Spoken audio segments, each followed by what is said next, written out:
From the Hans-Martin Schleierhalle here in Stuttgart, West Germany.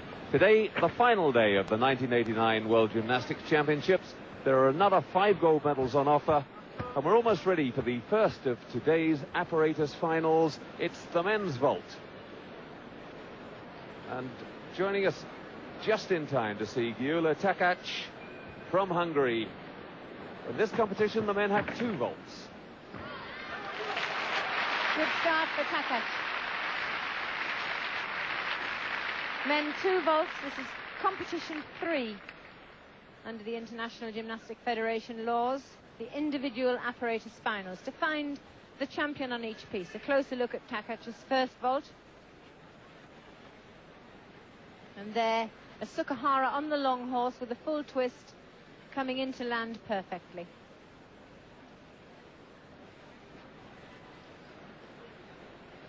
This is the only stage of the competition where the men have 2 vaults. They both count. They have to produce different vaults, and it's the average score of the 2. So they have to produce, obviously, 2 good ones. No question of saying, well, that wasn't very good, but it doesn't matter, I've got another chance. They both count. They both have to be of a very high tariff. Vaults are not marked quite in the same way as the other pieces of apparatus. On certain vaults it's not possible to score 10 because they're considered too easy to ever rate a full 10 tariff. And for those who were watching yesterday, the familiar sight of the judges consulting with one another on this first piece of apparatus in particular, so that they get a consensus of opinion, so that they know where they are.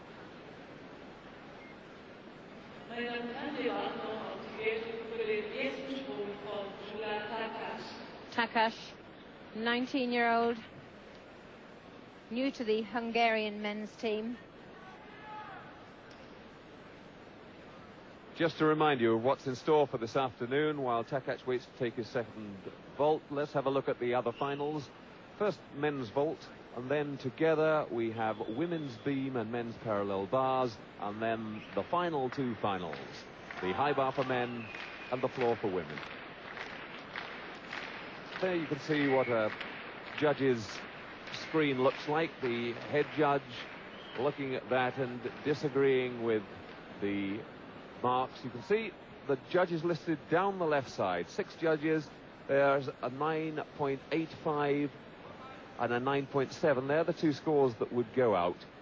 But I think what he's probably talking about is why a 9.7, Monica. Yes, all of the others were consistent, but the 9.7 was 0.1 down. There, a good close spread, 9.85 to 9.8, and then one judge right down a tenth below. Boris Shacklin, the second master judge. 2 master judges in the individual apparatus finals, and the judges come from countries where they are not permitted to have competitors on the floor. So in this case, it's actually quite remarkable, because you look at it, and the head judge is Japanese, and there isn't a Japanese in the vault final. Something of a surprise, Monica. Yes, it depends on the draw. The master judges have to be the highest qualified, and they are drawn.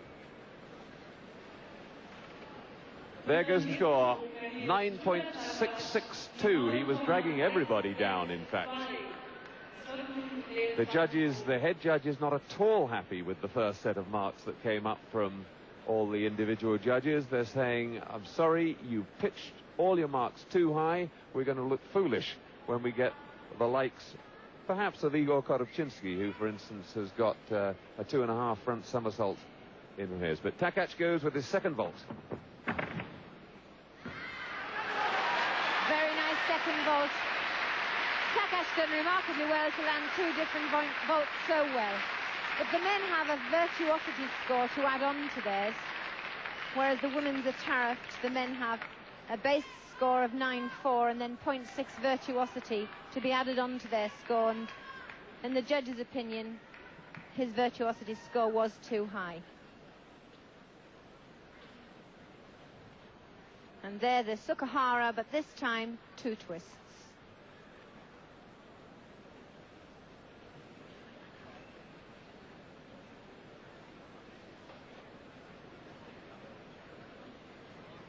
Very powerful gymnast, really attacks the horse, and lots of time and height to get round that. A cracking vault. The laws relating to the apparatus finals changed for this competition. Instead of carrying through the qualifying scores from the first and second days, goes all the way back there, the compulsory exercises and then the voluntary exercises that decided the team event. That's how these gymnasts qualified for these finals. And instead of carrying those scores through halved, which would give them something like, say, a 9.7 to carry through with them, they all start on an even base again. Makes it more exciting, because if they were carrying those scores through, Igor Korobczynski of the Soviet Union, for example, who goes fourth, would be at a big advantage, because he outscored everybody else in the preliminary competition. Let's just have a look at the other finalists. Next to go, Marius German from Romania. Two Romanians in, Marian Stoican next. Igor Korobczynski, as I said, up fourth. Li Jing, the bronze medalist in the all-round competition. I wonder whether he'll become as famous as Li Ning. And then Jörg Berendt, Silvio Kroll, and last to go, Vladimir Artyomov.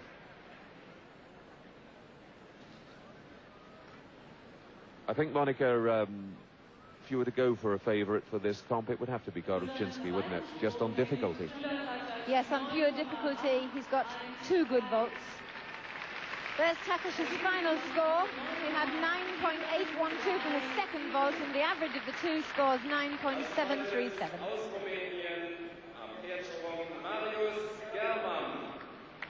Marius German tied with Takash in the top 36 competition, and that was the competition to decide the all-round champion of the world. Now individual, to find a star on each piece. German from Romania, double twisting Sukahara to start with. German, 22 years old, from Sibiu. He's a student. Yuri Titov there, and with him the familiar face of Juan Antonio Samaranch, president of the IOC. Two pretty powerful men in world sport, the president of the FIG and the president of the IOC. German started to twist that very late because his flight off the horse was rather lethargic, and that gave him a dodgy landing. Just managed to get his feet together in time.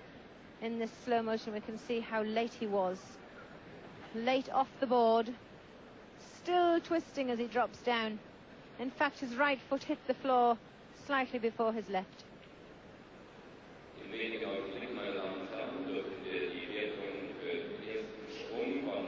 German trains under Dan Grecu in Bucharest now. 5 hours a day. It's a demanding regime. He's 22. Began his international career comparatively late, considering how good he is. First big championship he was in was the 85 European Championships in Oslo. Went to the Olympic Games in Seoul. He missed the 87 World Championships through injury, and competed again in Stockholm last May in the European Championships. John, it's interesting to see how many of these male gymnasts have hobbies, because gymnastics is such a demanding sport for all-around fitness that I would have thought when they weren't doing gymnastics they needed a rest. His hobbies, football and tennis. German's first vault score, 9.787.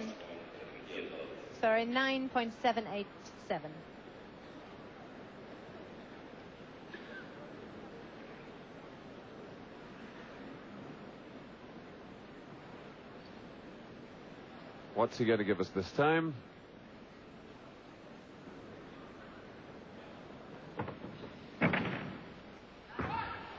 Single twisting Sukahara, doing it that way round. German obviously having no problems with twisting, but The gymnasts generally select to do the easier of the two vaults first, so they get one good score in the bag. But very philosophical. He got his hard one out of the way and then put all his efforts into getting probably a higher score on the simpler vault. But the same fault when he leaves the board.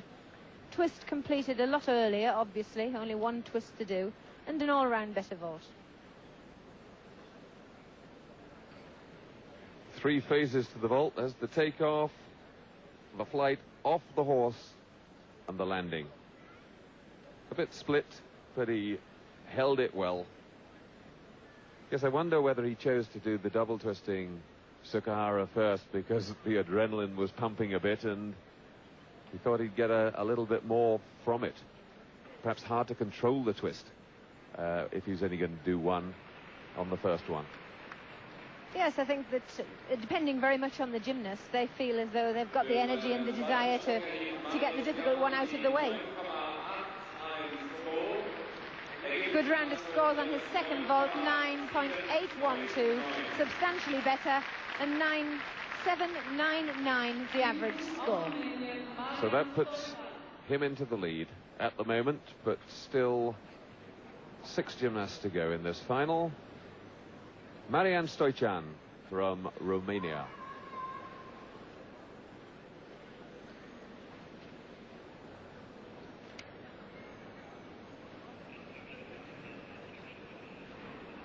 You'll have noticed that the horse is lengthwise in comparison to the women's event where it's crosswise.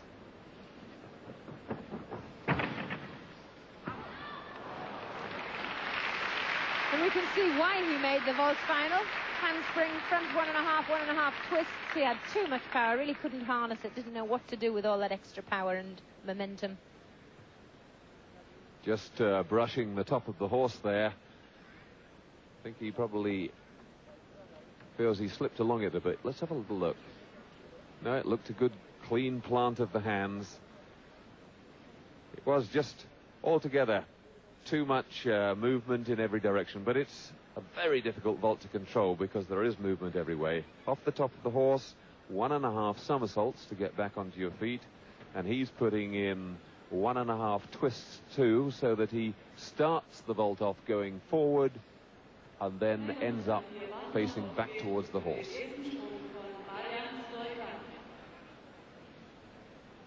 Lots of power, lovely plant on the last third of the apparatus, but he really did have time to extend his legs from the puck, which is half of a tuck where the knees are bent at 90 degrees and half of a pike where the hips are angled at 90 degrees.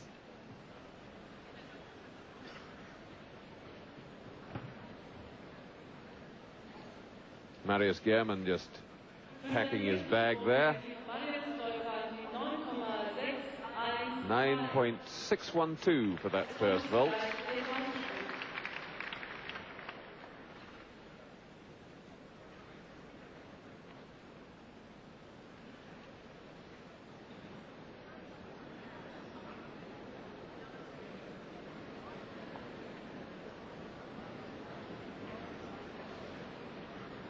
Just builds the concentration. Double twisting Sukahara, the second one. He certainly does enjoy twisting, Monica. Certainly a fair old repertoire of vaults. Not many men in the world can produce either one of those vaults. They're very, very difficult. But to be able to go in there and produce the both of them, a really clever guy. It's a pity he just couldn't get his landings together. He's got loads of height from the top of the apparatus. He really needs to practice his landing technique. A bit raggy around the landing area.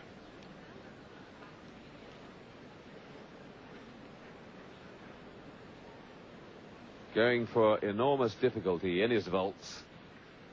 After he's left the top of the horse, 2 twists. He's already facing backwards. And then 2 spins as he does the somersault. The 1.5 somersaults, in fact, to get back to feet. Each of those vaults representing 5 years' work in the gym. They don't just pop along the apparatus and put on another twist one day and another half the next day. Each twist represents more speed in the run, higher flight off the top of the horse, more use of the arms to initiate the twist and more rotation and time in the air to get in more twist and somersault. There's Gehrmann already packed up. He's not involved in another final. Stoichan, 9.825 for that second vault, 9.718. And that puts him in second place at the moment, but I can't help but feel it won't be good enough for a medal. Now, talking of people who can really twist a vault, I don't know which one he's going to do first, but this is Igor Korobchinsky from the Soviet Union, the new world champion in the overall competition, and vault, one of his strongest pieces. Oh, and that was a beaut. Absolutely. Handspring, 2.5 from somersault. I didn't commit myself, John, because I actually did see him fall on that in the European Championships. Landed in seat drop, but he made sure of that this time. I think there's always got to be a chance with that vault, because unless you really spin it absolutely properly from the start, there has to be a chance that you will either over-rotate it or under. It's so difficult to stop 2.5 somersault rotation at exactly the right moment. That is an unbelievable vault, absolutely unbelievable. There are eras of elements and eras of moves. We had the Sukahara invented by the Japanese, Sukahara, Yamashita before that.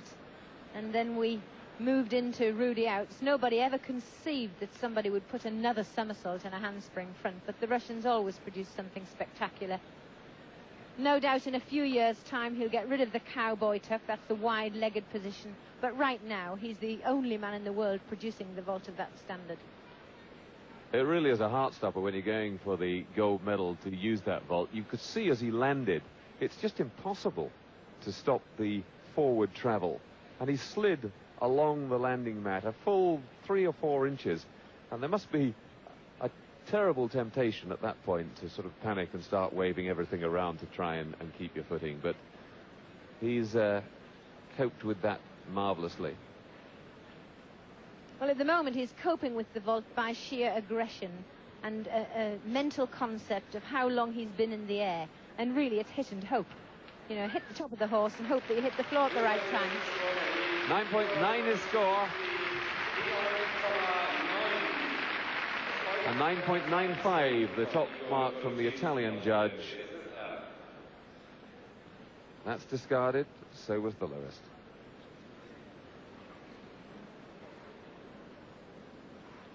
Right amount of spit and chalk to give him a good combination from the top of the horse.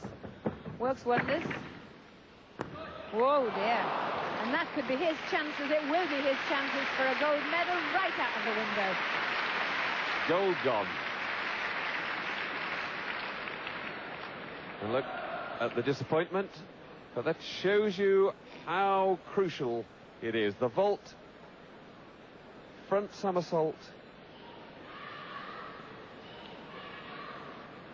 1.5 twists, and again enormous travel. Couldn't stop himself twisting, couldn't stop himself traveling, and 0.5 away. And it just shows when you put yourself on the line and call out a favorite he was, but you've got to land it on the day. I think it was a bad choice of when to do things. This is a handspring Rudy out, 1.5 twists and only 1.5 somersaults, and he put his 2.5 somersaulting vault in first. So he really had to go for rotation, for turning around forwards. And he had too much rotation and not enough lift. He couldn't control it. Nearly landed in front drop, and the Russian coaches are not really pleased about it at all. No question with the Russians of saying, right, we've had a good old championships, we've got plenty of medals, we won't worry about that too much. They want to win everything. And 9.625. So at the moment, it's still Marius Gehrmann from Romania in the lead. And we leave Leonid Arkeov to fall out with Korobchinsky. They're not on speaking terms at the moment. And we go to Li Jing from China. Li third in the all-round World Championship. Oh, pity about moving that foot. I'm sure he didn't need to. He's got that happy look and sort of jolly demeanor that Li Ning had, that even when they made a mistake, the Chinese gymnasts, they seem to just laugh it off and think, oh, well, not quite right, but that was pretty good. A bit like Lars Shanova, the Russian. He just gambles down the runway. He's got so much explosion in his body. A little bit of a twist on the landing there, and that's caused him to have to step to the side. I wondered why he did it. Yes, he in fact went for the really good form landing with his feet close together, where he needed to have his feet just slightly further apart, and that would have been less noticeable than a little step. Yes, that would have prevented it. He'd have given himself a wider base, wouldn't he? Still, he's seen Korobczynski mess up his vault, and therefore looking to go into the lead. Korobczynski, that's the end of his championships. He's going to have to settle for a mere 3 golds. He hasn't made the parallel bars final or the high bar final.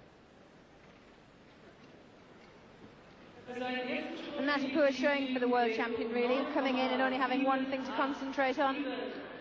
Li Jing, 9.787. He'll need to go higher than that in his second vault to get into the lead.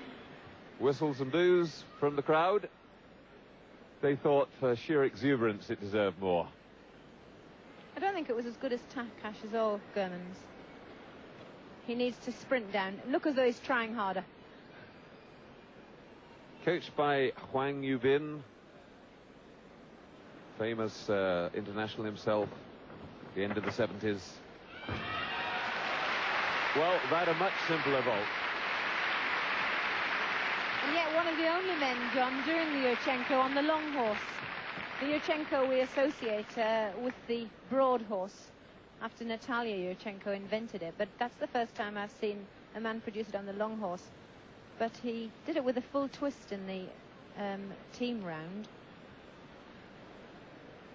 That's what I was expecting. I was looking for the twist in it, and he does in the straight position on a very big step back on the landing. Of course, with the men's system being as it is, they get so many marks for virtuosity. That's extra polish and beauty on vault, and quality of performance. That's what he went for, and it just didn't come off. Never mind. Have a sip of lemonade, boy, and he'll get over that. Marius German.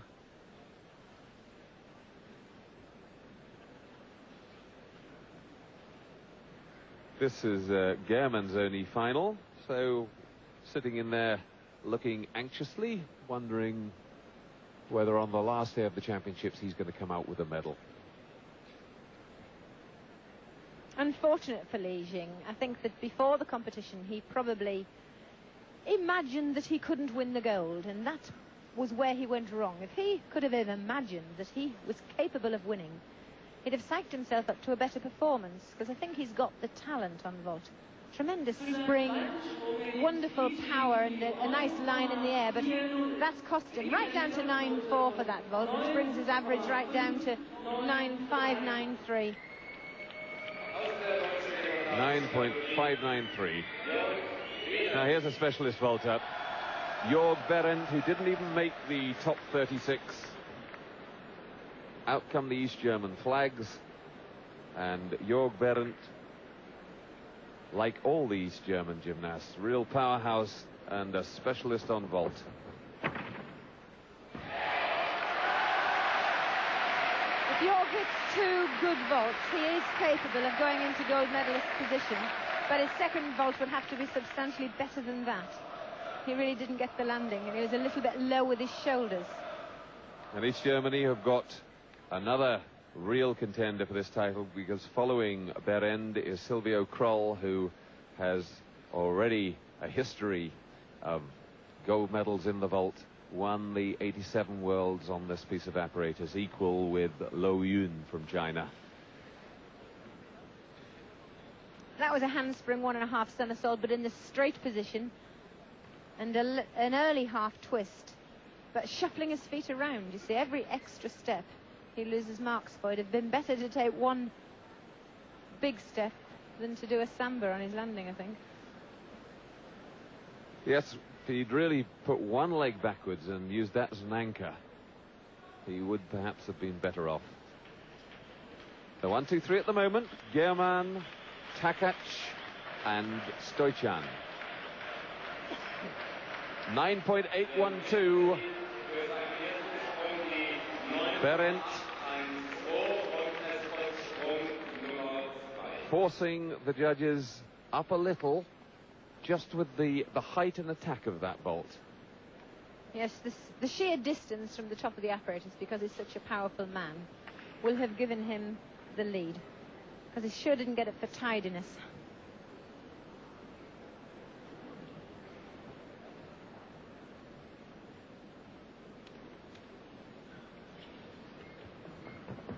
This is second vault. He's got to hit it. Oh, lovely. Only man in the world to produce that vault. And that was brilliant. I think we could see a 10 on that. Oh, the smasher. The look on his face was one of absolute surprise. I'm not sure he's ever stuck it like that before. To stop all the twisting and all the forward momentum at exactly the same time on that vault is so difficult. And that, on the biggest day of the lot, he gets absolutely right. Handspring, one twist and 1.5 somersaults, and lands the whole thing without moving once he'd hit the mat. Great feeling. He couldn't have wished for more, because he's the only man in the world producing that vault, because he gets the twist. We'll take a closer look at it and I'll talk you through it. There's the handspring, the first somersault and one twist, and then the second somersault.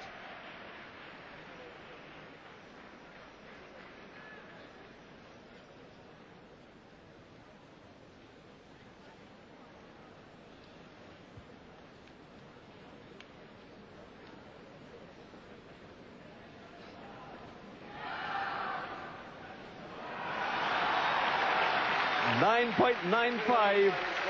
He got a 10 from the Italian judge, but all the others, the Swiss, French, Mexican, Austrian and West German judges, gave him 9.95, but into the lead he goes. 9.881.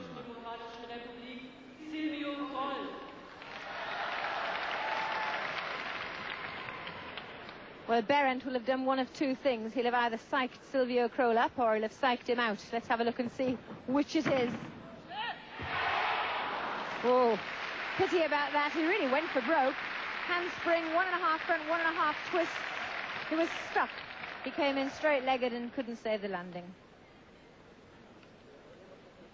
Kroll, champion with the Low Yun on this piece of apparatus in 1987. Lovely height and vault, but oh, a real mess there. Was never out of the vault, never landing straight, and had to pitch forward to keep his feet.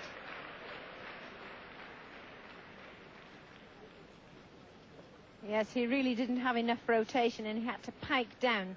That's vigorously close the hip angle, so he got his feet to the floor.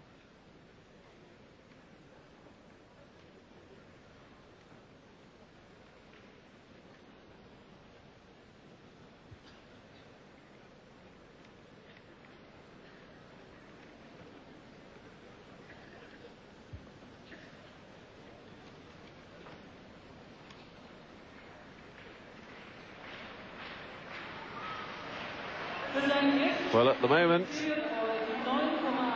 the 22-year-old from Potsdam, that's Jörg Berendt, in front of the 24-year-old from Lüben.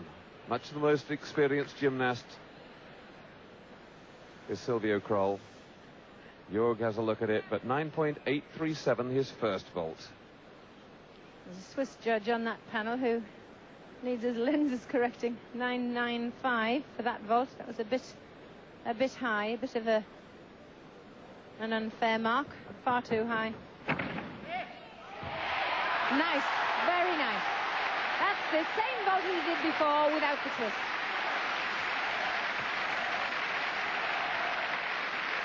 Well, I think all the hugs because that should put the two East Germans at the top. East Germany, though, I think today might have learnt not to count their chickens, because there's still Vladimir Artyomov to come, and they were disgusted when Veka was pipped yesterday. Lovely vault from Kroll, but Artyomov still capable of pulling something out very special. Artyomov can be a very tidy vaulter. Anyway, a close look at Kroll's handspring 1.5. Off the hands, 1.5 somersaults and half a twist at the end.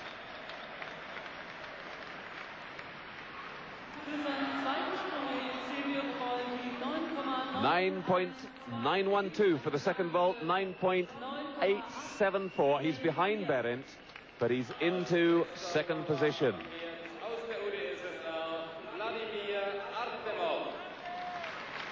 And Olympic champion, number 6 in the World Championships here this year, Vladimir Artyomov. And I'm sure he'll have been having his ear bent by Leonid Arkiev, the national team coach, to say, go in, boy, and do the business. Not perfect, decent vault, but he really could have stuck that landing. He's got more difficult to come yet. Just goes back, checks that he hasn't moved the springboard, or perhaps thinks it wasn't quite right for him and he should have checked it in any case. The fact that he pitched and he took too much from the board suggests that he should have had the board further away from the horse. That's 1.5 somersaults, half a twist from the hands.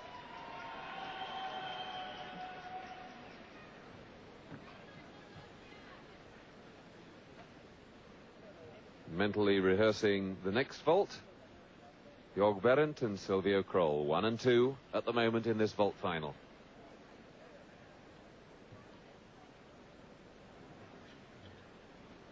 There, the lift in the handspring position, the half twist, and down he comes. A little bit low. I'm not sure he needed to be that low. He almost made problems for himself in the landing.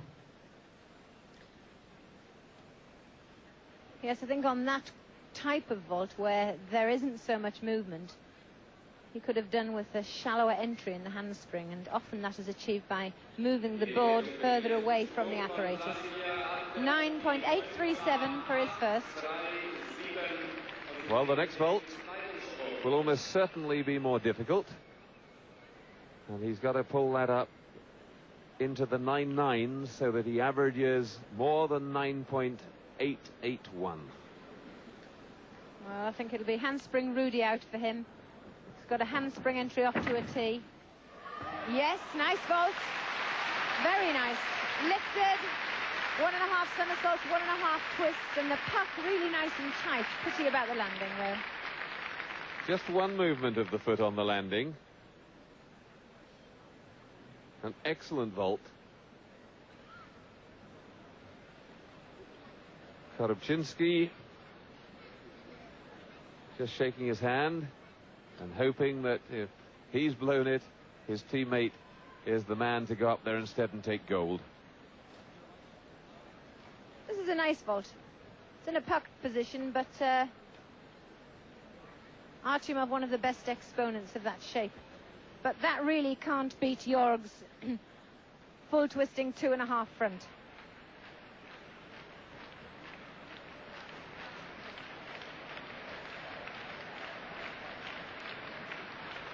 Or perhaps more definitely, should I say, shouldn't.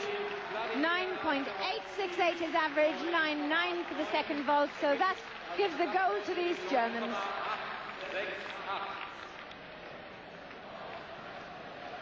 Yes, it's gold and silver to the East Germans. That makes up for some of their disappointment.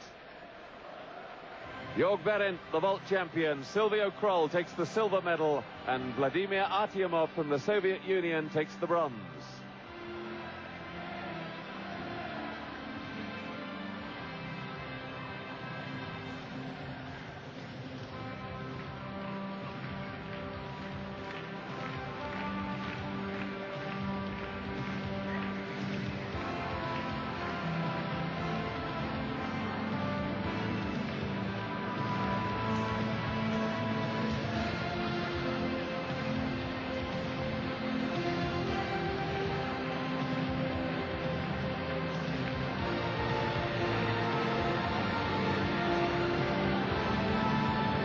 There the full result. Jörg Berendt first, Kroll second, Artimov third, Marius German from Romania, who held the lead for so long, fourth, Takac fifth, Stoican also from Romania in sixth place.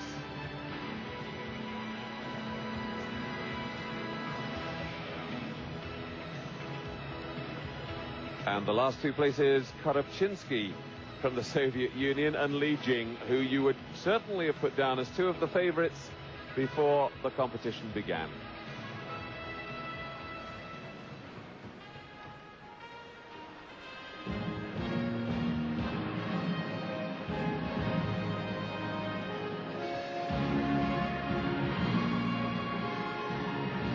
Well, what a contrast to the faces of Andreas Wecker and Sven Tippelt in the last medal ceremony that we saw yesterday.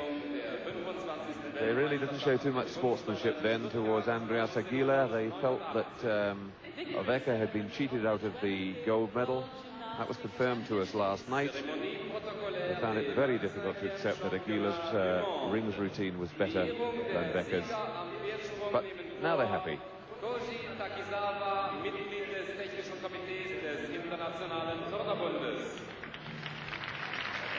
The presentation party.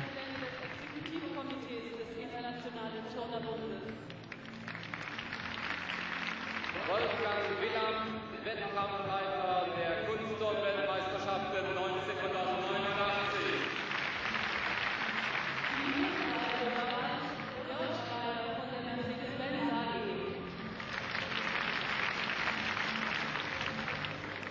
Erster und damit Weltmeister im Quersprung.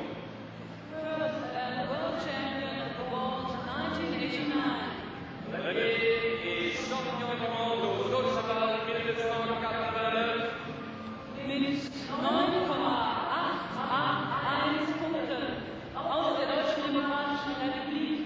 Jörg Berendt. And a little moisture in the eyes there.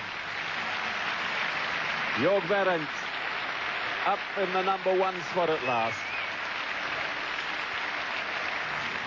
Just to show you how much it all depends on getting it right on the day. Just looking back to the European Championship results, Berendt 6th, Takac 2nd, McGillney 1st. You first of all got to be a great vaulter, but you've also got to get it right. More than any other piece, it's so easy to blow it. And the silver to Silvio Kroll. Right back in the '83 World Championships, he was equal fourth, 7th in the '85 Worlds, equal first in 1987, and another medal this year. So the last 4 World Championship finals, Silvio Kroll has figured in the vault final. And that sort of consistency on that piece of apparatus speaks for itself.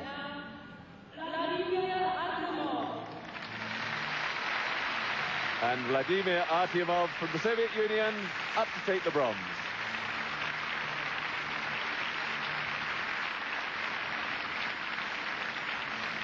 Artyomov not too keen on taking bronze medals, but he'll be glad to see a Soviet gymnast on the rostrum. The presentation party made up of members of the International Gymnastics Committee. 2 each event present medals to the winners.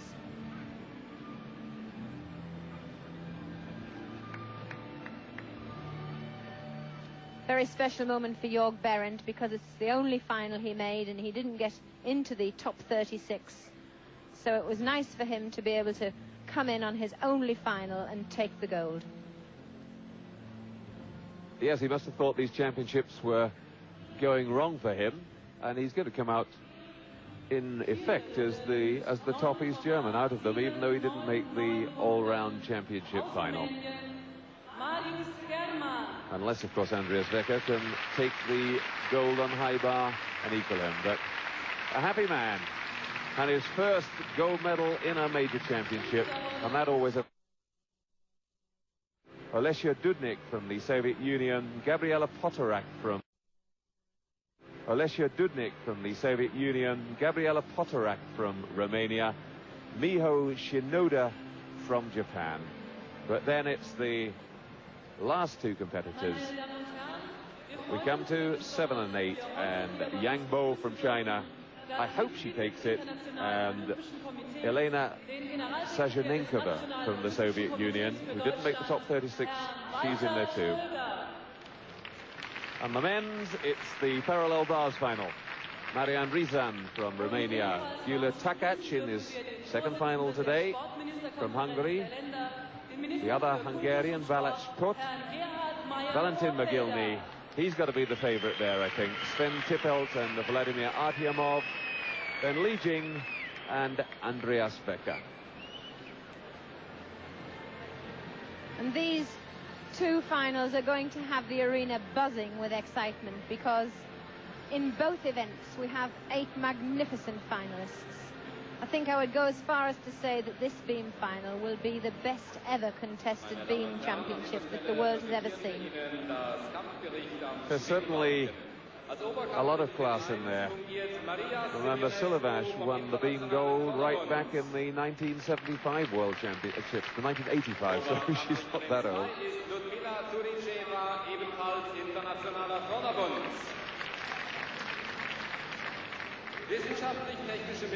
Dobre won it in 1987. She hasn't made the final, but not surprising, the defending world champion never even expected to compete here. She came and was expected to just give support to the Romanian team because she's nursing an injury. She's never really recovered from a bad knee injury, had 2 operations on it, but in the end had to compete.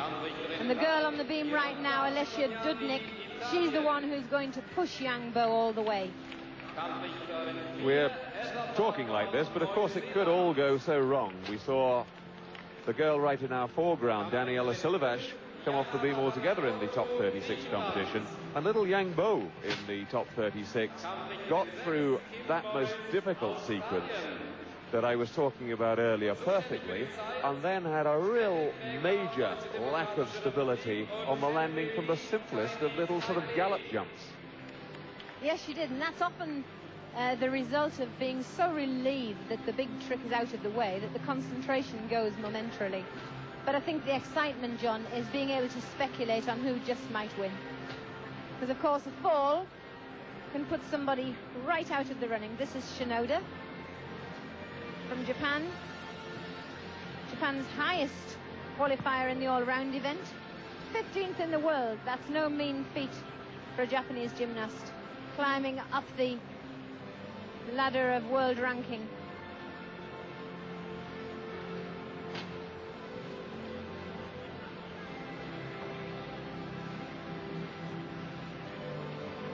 There's a Nodi from Hungary going to the Olympic Games in Seoul. Silevash, the beam champion there, and Gabriela Potorak, who is in this final too, won the bronze there. And this is Yang Bo's big trick. She's warming up so that she doesn't injure herself in warm-up, and that's how gymnasts actually progress. They learn the move on the beam with a crash mat over the top, because the first one's always a bit dicey. It's so many people in here who've got a track record of winning medals on this piece of apparatus. Sajanenkova just got onto the beam, and that's really something special for the Russians. That means all 6 girls have qualified for one or other of the finals. The only team in men's or women's to have all 6 in the finals somewhere. In the most recent confrontation between all these girls, which was the '89 European Championships in Brussels last May, Potorak was the winner, with Dudnik second and Silevash third. Nodi, who's just going onto the beam, took 5th.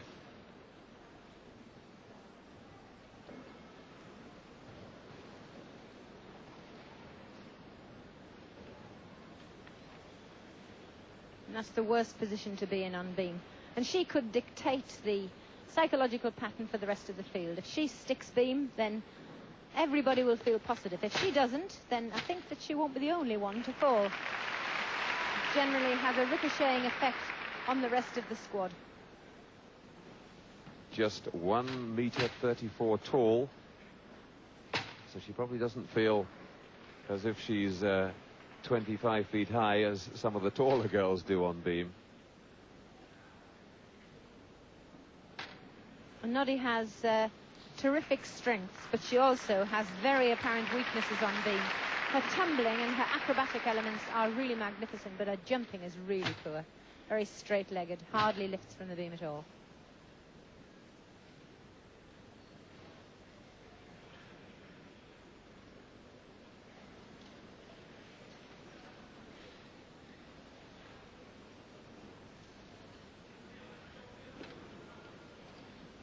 In warm-up, when we saw Noddy measuring the beam with her fingers, that was the movement that she was measuring. See how far she was from the end.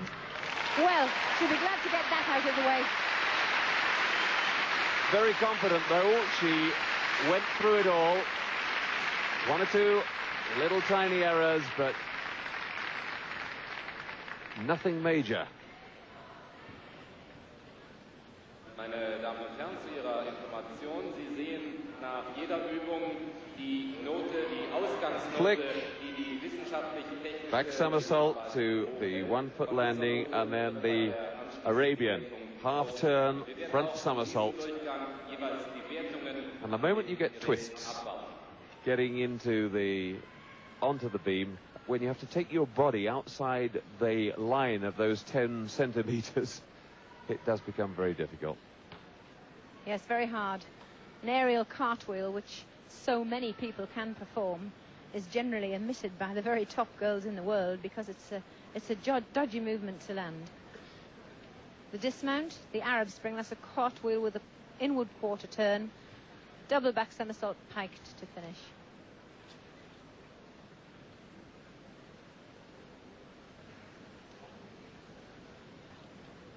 Nervous eyes, and who wouldn't have nervous eyes when you're waiting to see what the judge's verdict is, and you know that a difference of a tenth could mean the difference between a medal or not.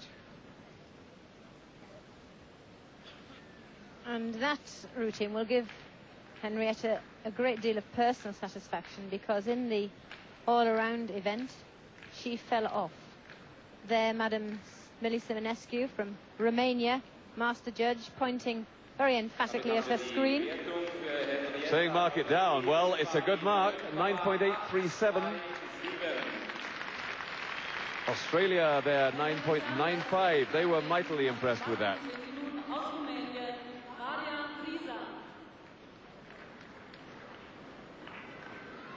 And now to the men's parallel bar final. Marian Rizan from Romania.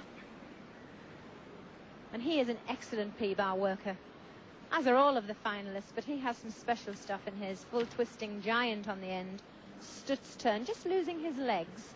In other words, his feet parting on the big elements. Diamidov.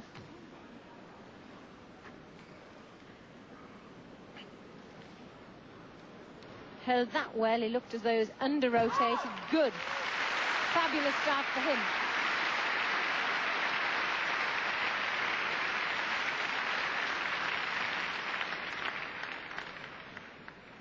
Marian Rizan from Craiova. He's 23 next week.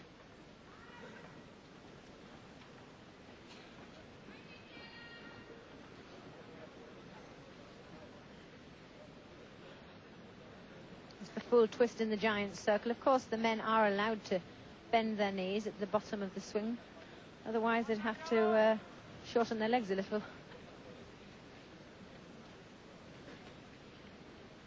Yes, the parallel bars. The whole routine now has entered a new era with giant circles coming into it. The travel along, so difficult to control that and keep the hands still when you come out of the travel. The Diamidov turn. It's quite interesting. They've got on show here in Stuttgart a set of parallel bars from that were used in the 1909 World Championships. And really, apart from the materials they're made of, they don't differ at all. And they're in such good condition, they look as if they could be used for competition tomorrow. Und nun sehen Sie 109.625. Daniela Silvash. 2 days ago, suffered enormous disappointment when she came off the beam in the all-round competition,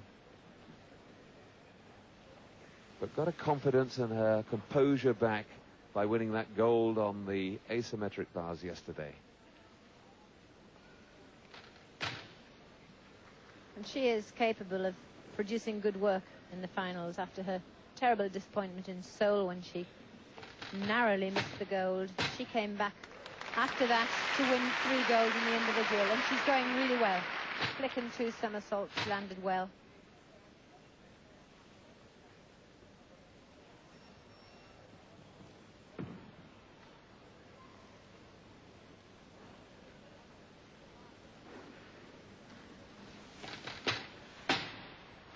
Holds on there, and she's looking relaxed in her face. The Romanians themselves reckon that the moment you see her face tighten up means she's unhappy with herself, she gets tense, and to produce her best work, she has to be relaxed. Lovely, the 360-degree pirouette, compulsory element, and she really stayed with it and came out of it, showed that she was in control. I always think that's a good sign of just how they're feeling, how comfortable they are. That was smashing. Really excellent routine there from Silvash. Well, we could possibly see a second goal for Silvash. I think if everybody goes perfectly, she won't get it, but she now has done her routine beautifully, and she's put the pressure on the other gymnasts. Many a gold medal is won on beam because other people make errors, not because your routine's the very best that there is around. In slow motion, a little bit booty around the knees and feet. And at the end of this tumble, she landed a wee bit off square with the shoulders, but just corrected it very carefully. She did it beautifully, didn't she? Because the great temptation is to be so worried about the correction that you overcorrect, and you've got to wobble the other side too.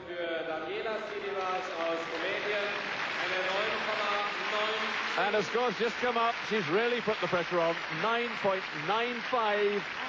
Now that's going to take some beating. A 10 from the Norwegian judge. 9.9 from the Greek judge. Everybody else, 9.95. Hungary's Gyula Takash, equal 8th in the all-round competition. Just comes straight from the vault final. Now to the P-bars. Hungarians came 7th in the team event.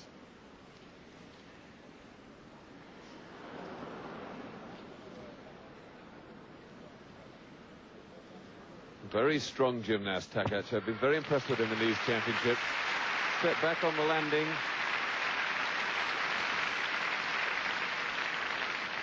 I think we've yet to see his best work on the parallel bars. He's improved enormously, but I think he's on an upward curve at the moment. Yes, he's just into their national team, so he's being exposed to the big time, as it were, and I think he's on the climb.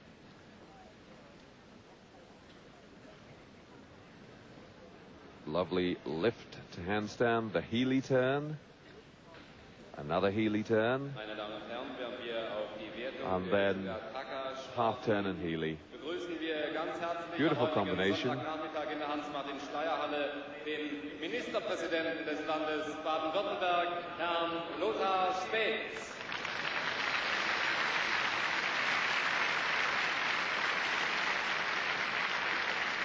Not quite so impressed with the dismount, which I think we've got coming up. There's the flying back. He just steadies himself again. Bad little readjustment onto the bars there.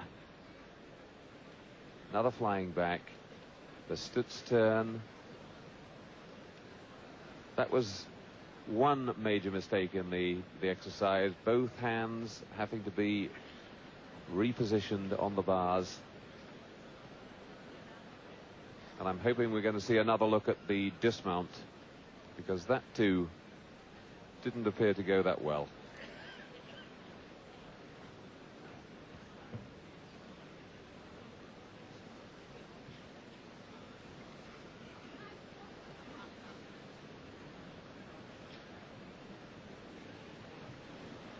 Notebook in hand, an essential requirement for coaches these days. Everything monitored.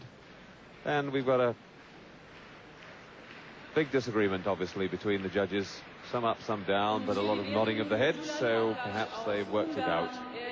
There it is, 9.475. A few whistles, but I think that's probably about right. In China's first challenge, 16-year-old Chen Quiting. Headspring mount. Quiting really going well at these World Championships. First appeared in '87, where she was a finalist only on the floor. Powerful, elegant, and produces a lot of variety on beam.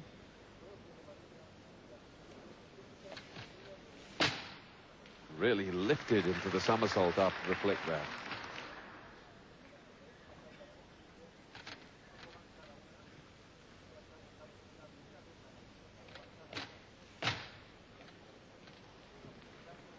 So far, this is better quality work than Silevash's. Legs much more evenly stretched and split.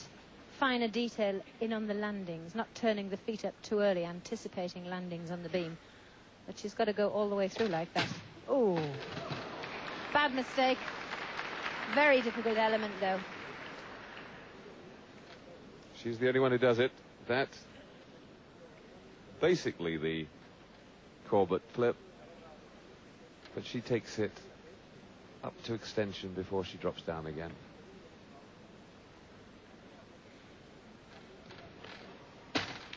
Sick. Little jump forward. Have to have a look in slow motion to see how badly wrong she went, but they could dock off as much as 3/10. I don't think they'll be that hard. But coming into the beam unevenly like that is none too comfortable either.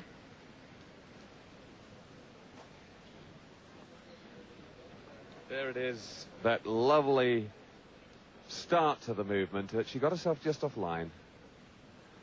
She didn't really use her hands too much, though, to shift her body back into position, and therefore they could be quite gentle on. She didn't bear weight on her hands too much. She sort of wriggled her hips to get back to the center, but other than that, it was an almost perfect routine right up to the dismount. Stretched feet, tight legs on the double back, much better form than Silevash's, but the jump forwards.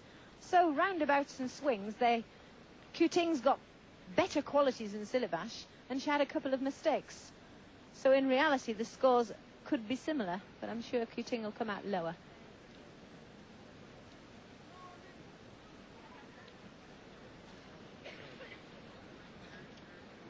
Silevash chatting away with the coach. There we have Ludmila Teresheva in the white blouse.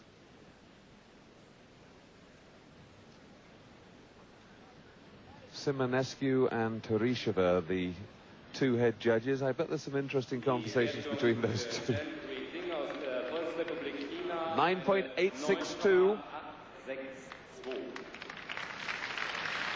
Somebody had her down as low as 9.5. Gave her a real hammering, as you suggested they could, Monica, but the others being much fairer. Balázs Tóth from Hungary.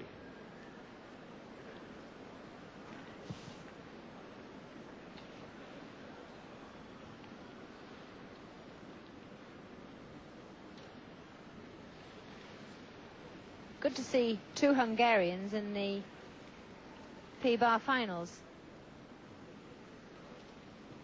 Tóth in at the Olympic Games. That's a Diamondov and then a Diamondov with an extra quarter turn. But a little bit of walkabouts there. The moment you see him having to walk down the bars at any stage, that represents probably the most heinous error on the parallel bars. What was nice, though, was the way that he swung in combination into the dismount. Yes, that was good, but unfortunately the walkies along the P-bars is the same deduction as walking along the floor, 0.1 for every step taken. And so he's really lost a little. There's the first Diamondov, the second here. And he undercuts it and bends his arm. That again is a penalty. And he had to struggle around there too. I think that was meant to be much smoother. I don't think he actually meant to go to front support there. Do you, Monica? No, what happened, to get the upstart in, his shoulders were actually behind the bar. And he had to stall himself in the pike position to be able to get any fluency in the connection at all.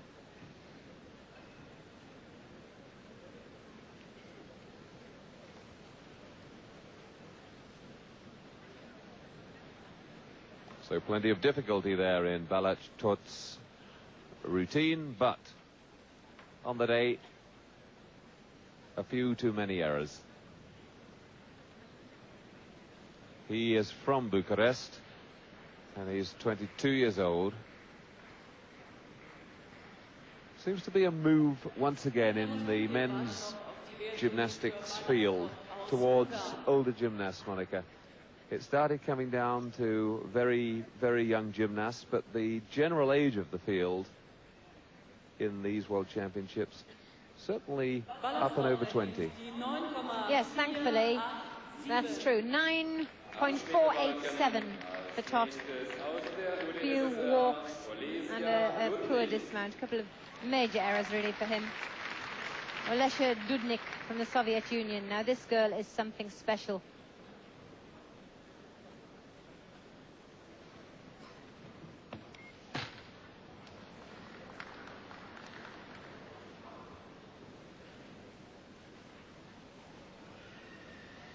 But capable of cracking under pressure. No sign of it there, though. Free cartwheel, 2 straight backs.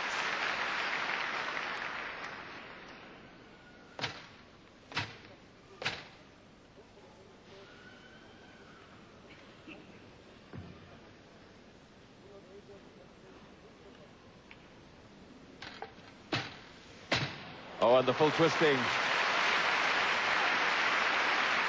Such a difficult move on beam, and that time she did it absolutely right. No murmur on landing at all.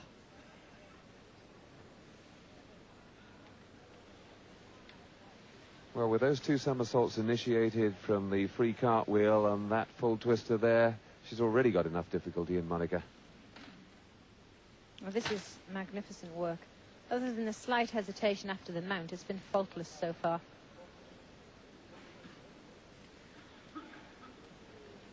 Just got the dismount to go. Arab Spring, flick, flack, double twisting back. Oh, and that could have cost her. Well, I'm sure it has.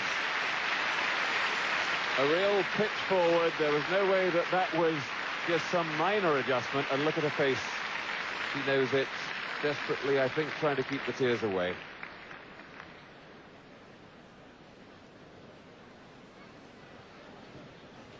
Alexandra Alexandrov bending her ear. And the dismount. Oh, sorry, that was the movement on the beam. I didn't see the beam in the slow motion. That was the full twister. And there it is from above. Same element, really, on the dismount. She just pops another twist, or even 2. I think it might have been a triple twist on the end. She usually does a triple twist, but it was so low in the start that I'm not sure. I'll have a closer look. Yes, I think it was. Here we are. She's right at that stage. 1, 2, and round she goes for the 3rd. But look, she's well short, and there's no way that the judges can do anything but penalise her. I would think a 10th would be the absolute minimum. And of course, not just the form on the landing, the form through the triple twist. It was a bit dicey. Had the legs crossed. Often happens, but it's still a penalty could be incurred. She got so much difficulty in the exercise, and it all went so well until the dismount.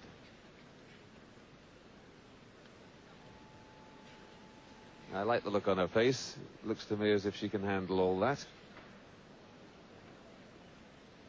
And I wonder what Daniela Silvash is laughing at. probably laughing at the Russian camp, because there's poor Dudnik, the loneliest girl in Russia at the moment, sitting on her own, and Sidivash and Goryak waiting to celebrate. So often you see the Russian girls looking almost distraught or nearly in tears when something goes wrong. But she seems to be able to handle this.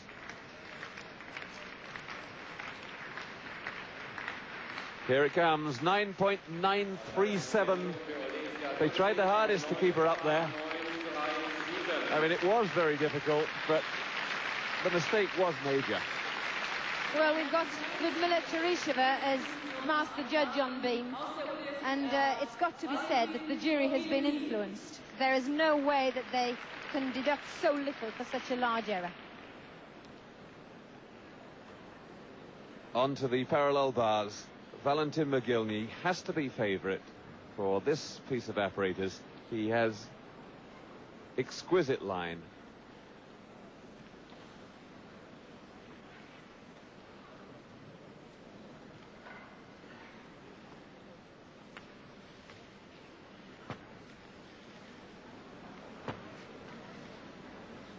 Lovely work if he gets it right.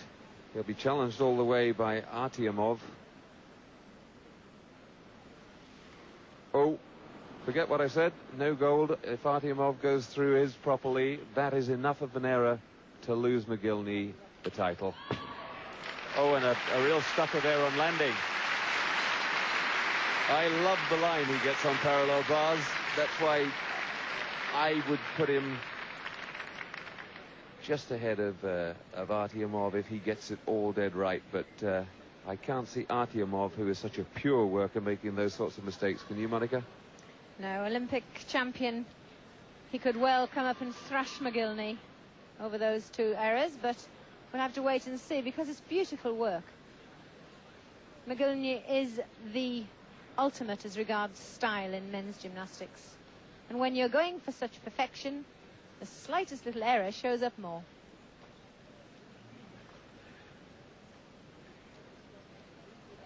In trouble there all over you could see the lateral shift he had to get in there. But the positions that the gymnasts take up in handstand are so important on this piece. You see them in such sharp relief, and he gets a better position than anybody. Look at the deep pike that he holds throughout that dismount. Just shows the wonderful standard of gymnastics that we're seeing. To think that two tiny little murmurs are enough to prevent a man from taking a world championship medal. All the good things in that routine, and of course we are picking out the two tiny faults, but we're only highlighting why perhaps he will not get a medal, why perhaps he won't get a perfect score. 9.725 he scores, and that seems to me about right, much as I would have expected.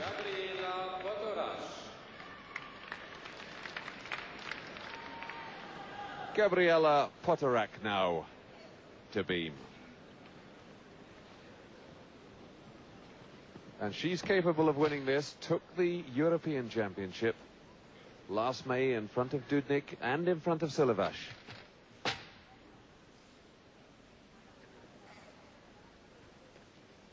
Yes, I love Potorak's beam work.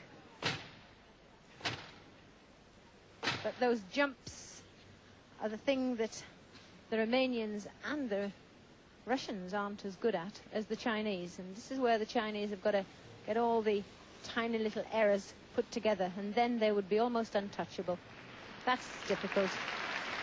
Double pirouette on beam, but it's a time-consuming element. Very few put it in.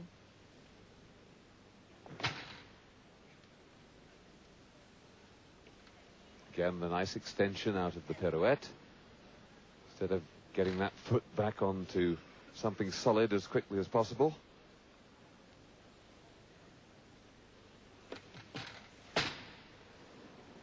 Well, that could have been a crisis, but she hit it quite well. Could be enough to drop her below Silevash, though.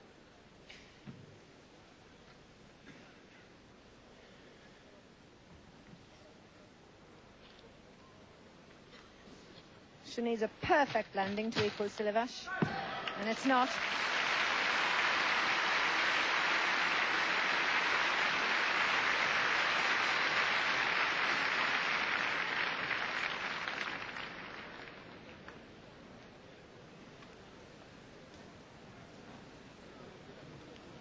This was the error. Flick, whip back. Really an unstable landing. A couple of tenths at the maximum. The beam looks so graceful, you sometimes think it's not hard work, but Potterack there blowing quite hard because there was a lot in that. Here the double tuck-back somersault dismount and both legs having to go backwards to anchor the landing. And she's probably puffed out because that error probably caused her heart rate to go up, and then she doesn't breathe correctly, almost holds the breath, worried in case breathing puts you off.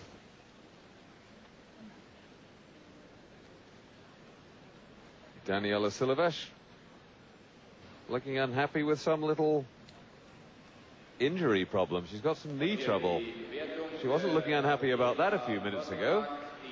So I wonder where that suddenly come in.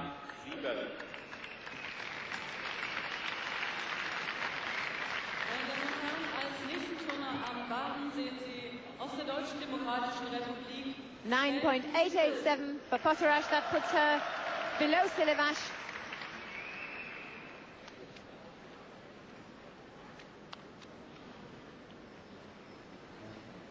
Sven Tippelt onto the parallel bars. Oh, he almost missed his hand as he got on there.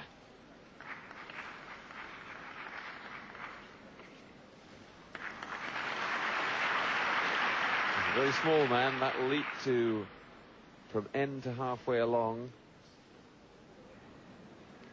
represents a long way for him. 2 Heelys and then a little stern.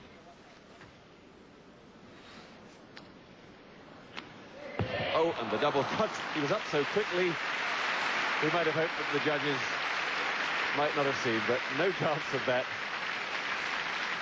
Went wrong at the start, and he never really got it together at all. Not a happy championships for Sven Tippelt. Yeah, he had a mini crisis at the very beginning. I think that's it. He just reached out for a bar, and it wasn't there. Then he seemed to pull himself together. On, that was quite nice. Giant half.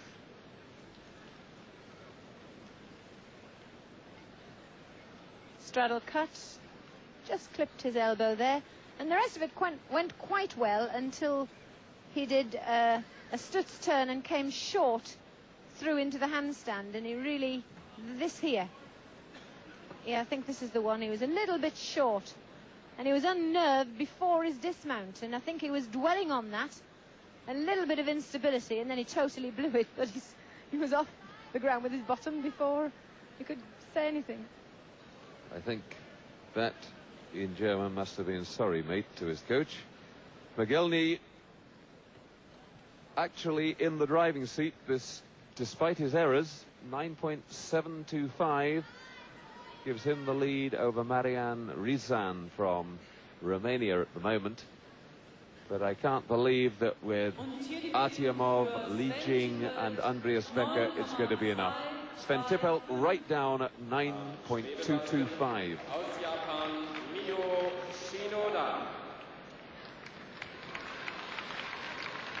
Japan's Miho Shinoda, unlikely to be amongst the medalists. In fact, almost impossible, I would say, because Potterack finished off in 3rd position. Shinoda really not 9.9 material, but gymnast who's progressing a lot. And it very much depends on what the others do.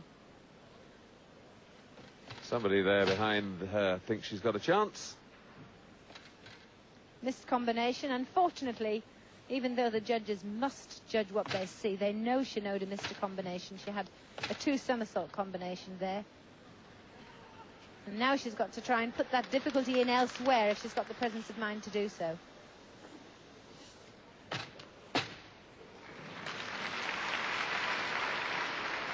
No lateral movement, but a little hop forward that was involuntary.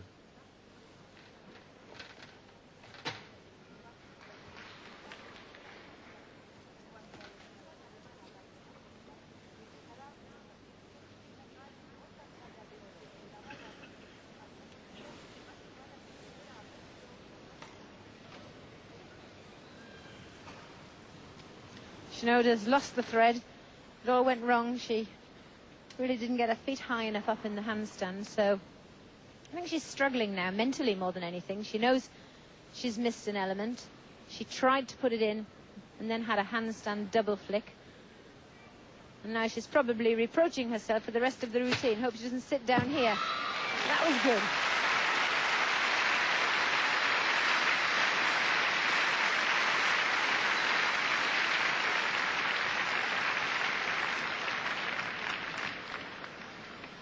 Biggest crowd we've had at these championships. Sunday afternoon here in Stuttgart. Everybody packed into the Hans-Martin Schleierhalle. There you can see the little jump forward. Dismount.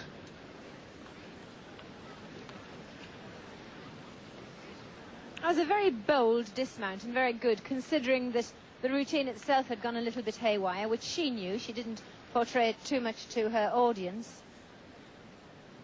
We just happen to know because we've watched it in warm-up all week. Silavash still in pain. It looks as though sitting down, her right knee has stiffened up. And Adrian Goriak having a look at it. And that, if it's much of a problem, of course, does have an effect on the floor final, which we've still got to come, because Silavash will be one of the favourites for that. And she really, there's no question, she's got a big problem there with that right knee at the moment. It's either stiffened up because she's carrying an injury, or I just wonder whether she did a little backflip or two, rehearsing what's still to come, and got herself into trouble. 9.7 for Shinoda's beam. Vladimir Artyomov, the Olympic champion, to the parallel bars. And if he goes through his exercise without any major mistakes, there's nobody who can touch him.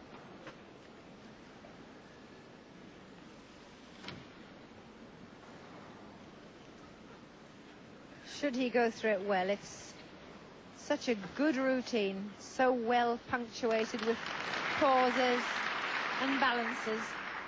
But already I detected one little hitch in his normal repertoire.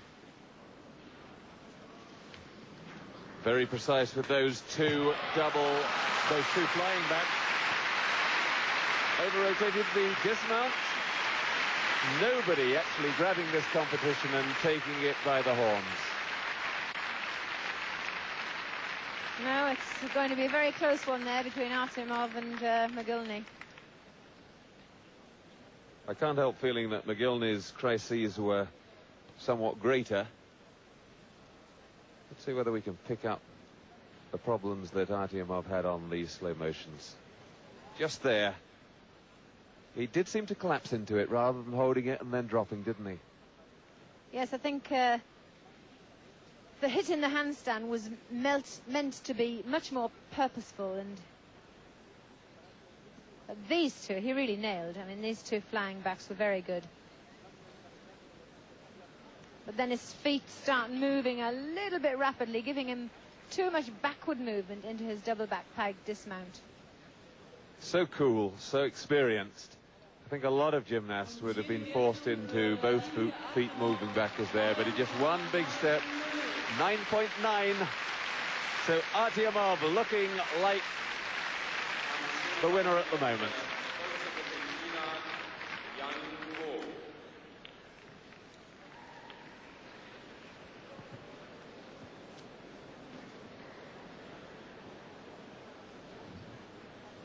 The moment I've been waiting for. Yang Bo onto beam. If she goes through this exercise without mistakes, she must take the gold. We know she has scored 9.995 on this routine in the team championships. She is, as it were, the top scorer coming in as well. Oh, brilliant. She's hit it. But this is the crisis point.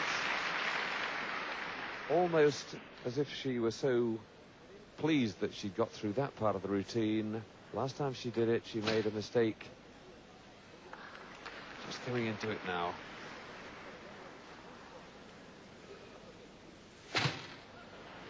Now, believe it or not, that jump is so brilliant. Sorry for interrupting, John, but that is a brilliant jump because she takes her eyes totally off the beam. And whilst it doesn't look like a big element, it is. Oh, wonderful. Come on, Yang Bo.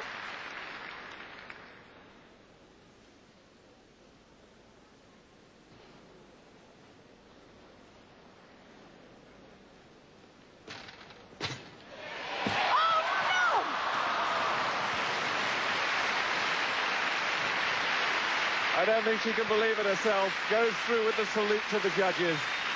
But I'm afraid there is absolutely no way. They have to take away the rest of it. Brilliant. She's a tenth of a second away. And even Daniela Silvash is sympathising with her. That's wonderful sportsmanship. Oh, what a pity. What a shame. But nice to see an amount of sympathy from her coach. Well, the crowd remembering the wonderful parts of that exercise. This, to me, the best thing in the whole championships. But I might add that if they only took off from Dudnik a fraction of a tenth of a mark, then why not on her? And she could then win. Well, it was a much bigger step forward even than Dudnik's, and they penalised her more heavily. 9.8 her score. There were 2-3 running steps.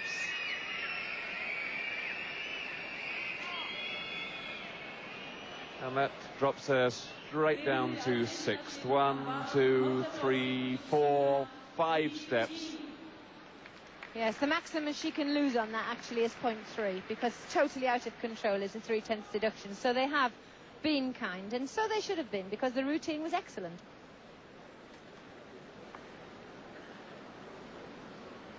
Up onto parallel bars, Lee Chunyang.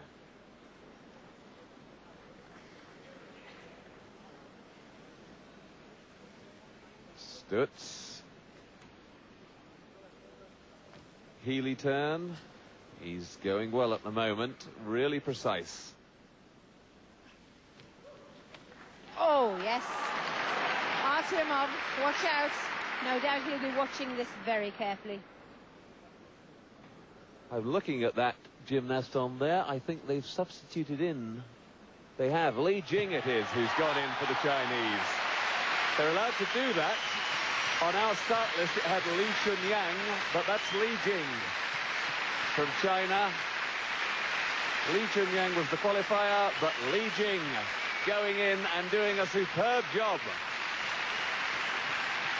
A happy look in the Chinese camp. Now remember, Artyomov made a couple of little mistakes. McGillney made some major mistakes. So this competition not over yet.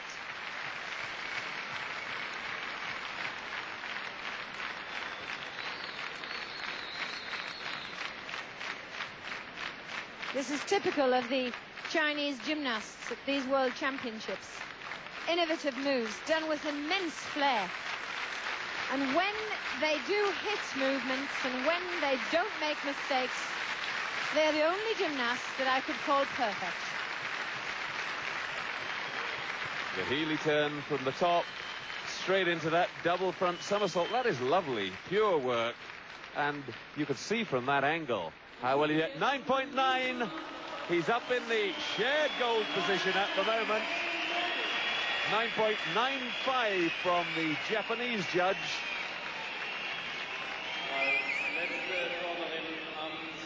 And Artyomov and Li Jing level at the moment. A 9.9, not an over-generous mark, because whilst Artyomov's was beautiful, Li Jing had more difficulty. Now Sajanenkova from the Soviet Union, last up on beam.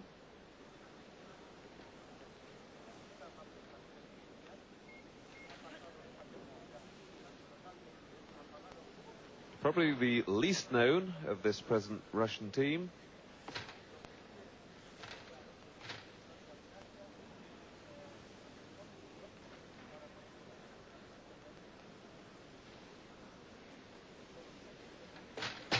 Well, I've just noticed, I hadn't before, it's her birthday. And what a birthday present it would be for her if she could get into the medals.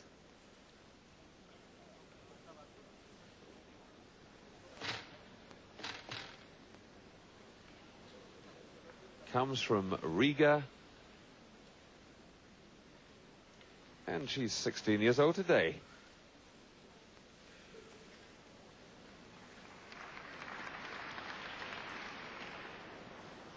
Oh, just a nice little touch. Popping a one arm on the end of a double pirouette.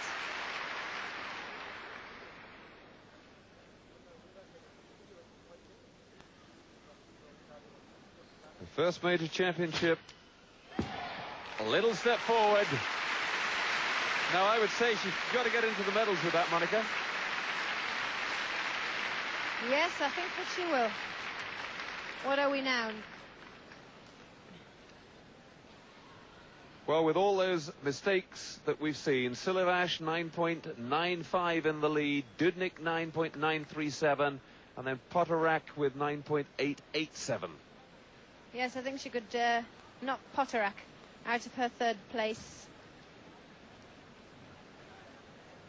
And that would be a wonderful birthday present.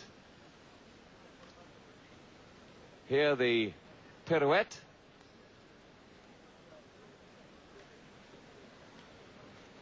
And up into the one-armed handstand.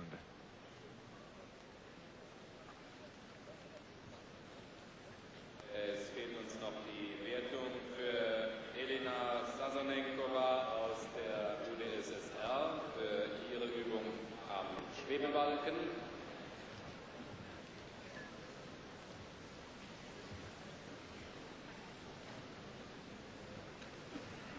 So if Sajanenkova gets better than 9.887, remember, she's in the medals. And if she gets better than 9.95, it's a gold. But I think definitely Yang Bo has stolen the day. I have never ever heard an audience respond so well to pure gymnastics. They were sad for her, but they applauded her for about half a minute.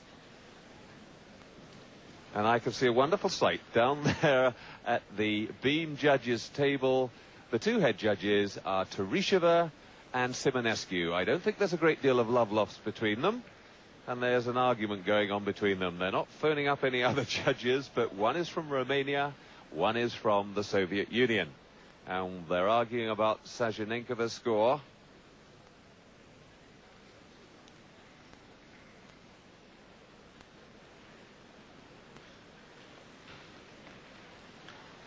And this really shouldn't happen, because they should have an opinion on what that gymnast has done, regardless of which nation she's from. Politics should never come into it.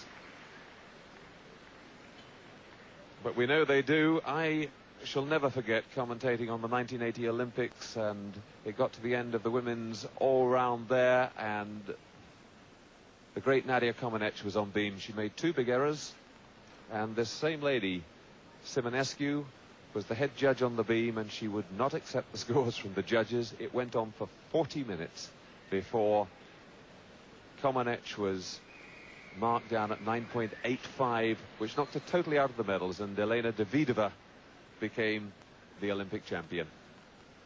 But Silavash, so calm.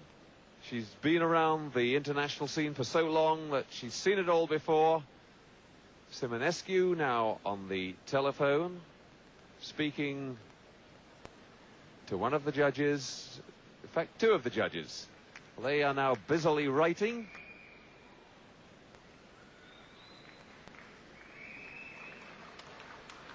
The revised scores punched in. What are we going to see?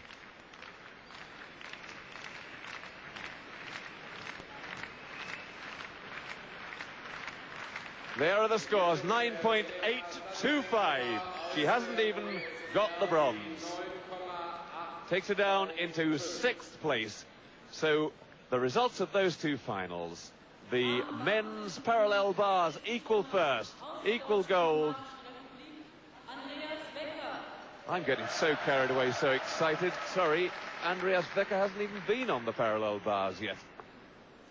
And that could change the medal complexion, but certainly the women's beam is decided. Silavash has got her 2nd gold of the individual apparatus finals.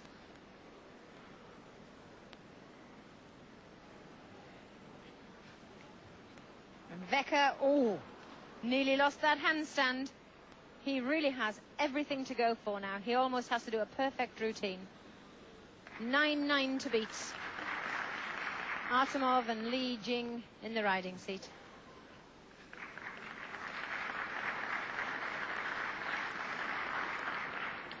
And Becker doing an awful lot of travelling on this piece of apparatus that isn't meant to be there, but he stuck the landing beautifully.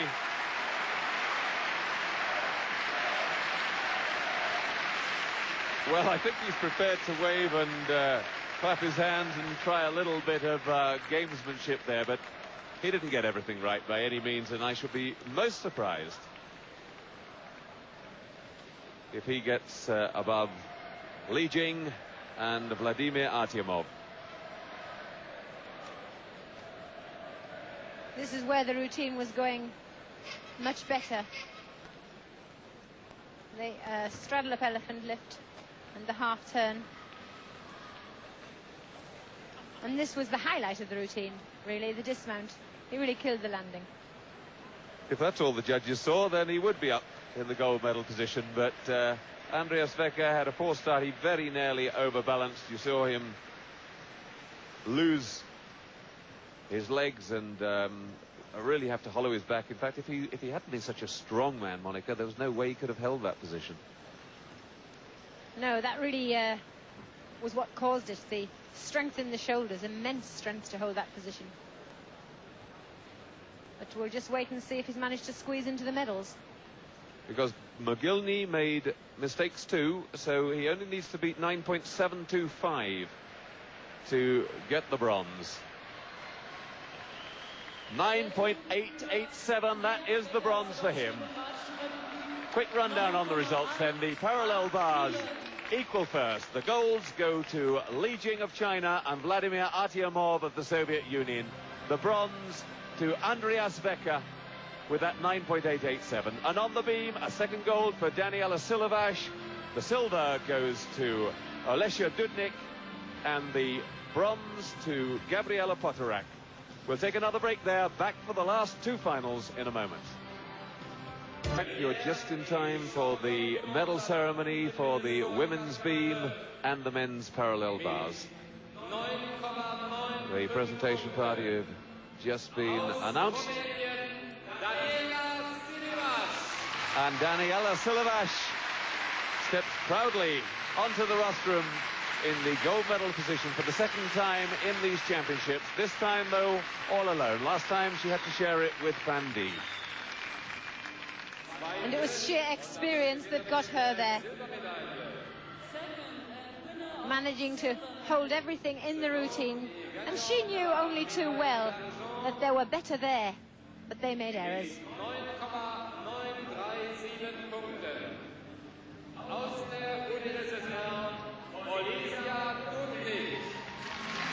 Olesia Dudnik from the Soviet Union, she's already got 2 golds in these championships. Gold as part of the Soviet team and also took the vault title. Damit Gewinnerin der Bronzemedaille. And winner of the bronze medal. Troisième et gagnante de la médaille de bronze mit 9,887 Punkten aus Rumänien, Gabriela Potorak. And Gabriela Potorak, her first medal of these Apparatus finals.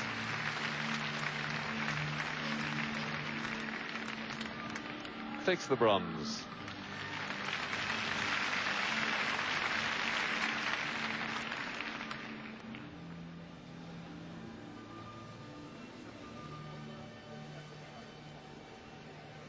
And Juan Antonio Samaranch has the privilege of placing the gold medal around Silvasu's neck.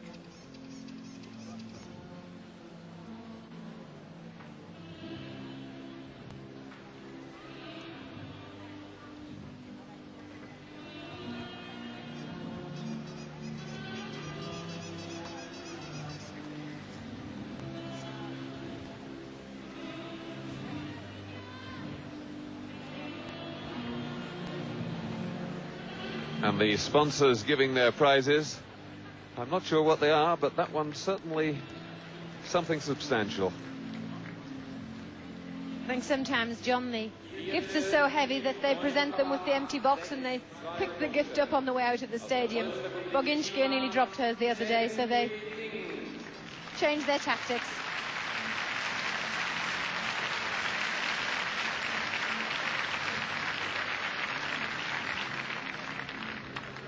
Fünfte mit 9,837 Punkten. Little Chen Guiting in fourth place.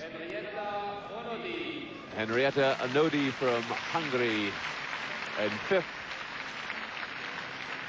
Sechste mit 9,825 Punkten aus der UdSSR, Elena Sazarenkova. Elena Sajanenkova. Siebte mit 9,800 Punkten aus der Volksrepublik China, Yang Bo. Well, the biggest share of the lot really going to little Yang Bo from China.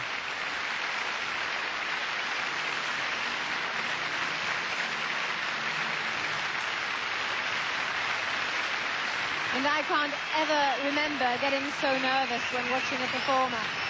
Just listen to the appreciation of the audience for Yang Bo. Everybody was with her. The girl who comes seventh.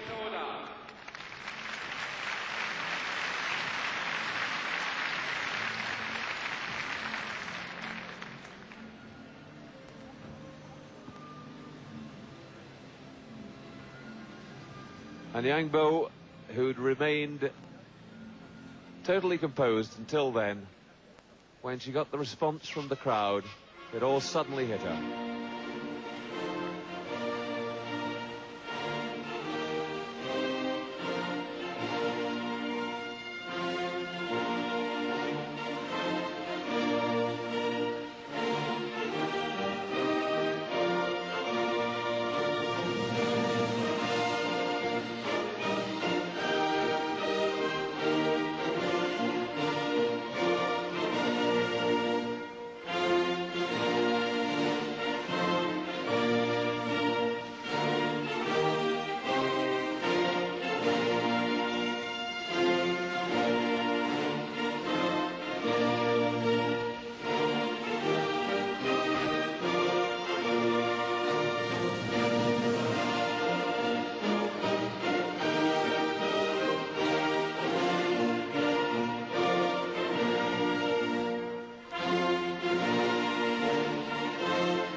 Well, your heart goes out to her, doesn't it? And I think the saddest thing of all is that Yang Bo desperately wanted to win. It's not because the Chinese coaches are angry with her. They gave her every compassion, every sympathy. She wanted to win, and she's sad because she didn't.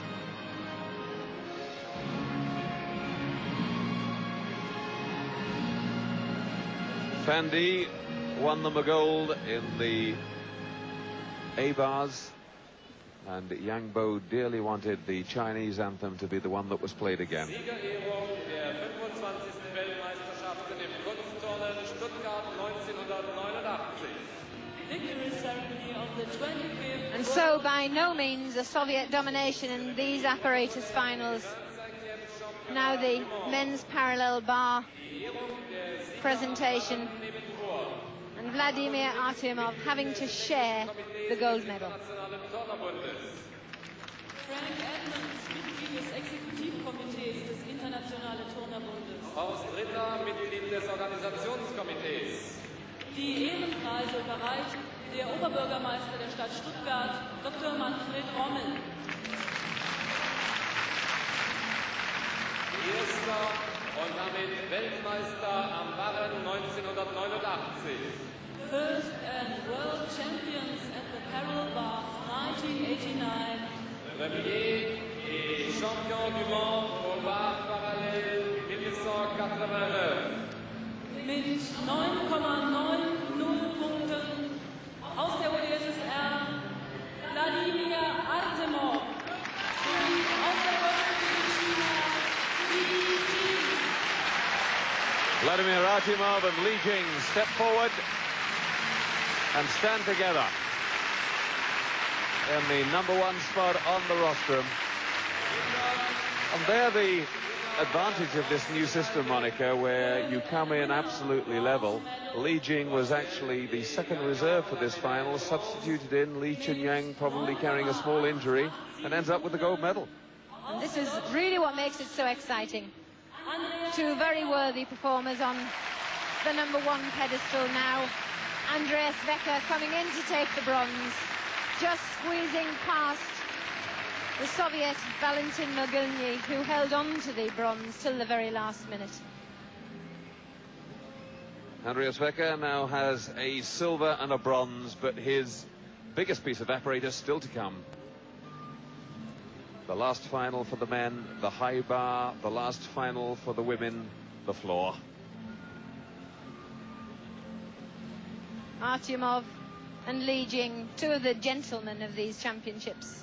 Both of them very nice people on and off the arena. Artyomov constantly signing autographs for his fans, constantly communicating with his audience, and Li Jing happy and always smiling. Yes, Artyomov, a terrific ambassador for the sport.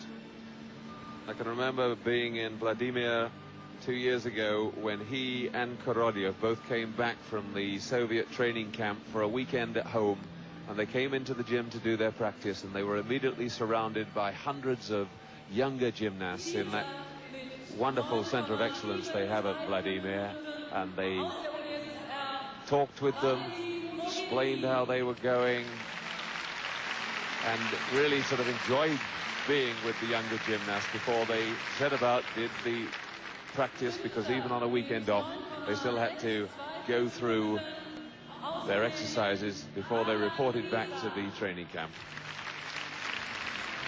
The lesser places now: Mogilny 4th, Marian Rizan from Romania 5th, Balázs Tóth comes into 6th. Siebter mit 9,475 Punkten aus Ungarn, Gyula Takacs. Gyula Takacs. Und Achter mit 9,225 Punkten aus der Deutschen Demokratischen Republik, Sven Tippelt. And coming into 8th place, Sven Tippel, possibly the only man in the lineup who is capable of getting a medal in this event, and really finding it difficult, man though he be, to hold back the tears.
So just two finals to come in these 1989 World Champions. They're the floor champions. They're the floor competitors again. You must fancy Boginskaya there, Monica?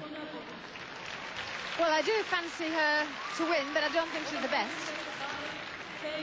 I really think that, again, young Bo, if she hits everything, whilst her dance is not to the quality of Boginskaya's, I think her tumbling is so much better than Boginskaya's that that could qualify her for the gold. Silivash's course is in with a chance. Bontash, she's already scored the 10 on floor. Dudnik, a classy performer. So in short... Well, that just shows how spoilt we are for choice. Wonderful quality all the way through at these championships. Eberhard Ginger, the West German head judge on the high bar, with Feng Shibai. The two of them in charge of this final.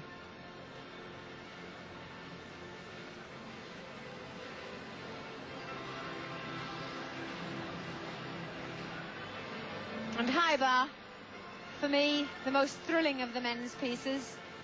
Women's floor, I think, upstages men's floor purely because of the beauty and grace involved and the musical interpretation, which adds another dimension to it. But men's high bar, thrilling.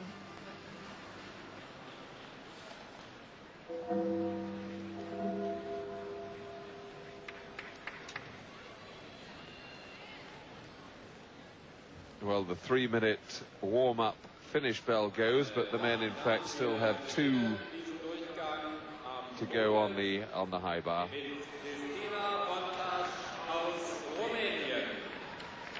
The girls, though, ready to start. And first up on floor, Cristina Bontash from Romania.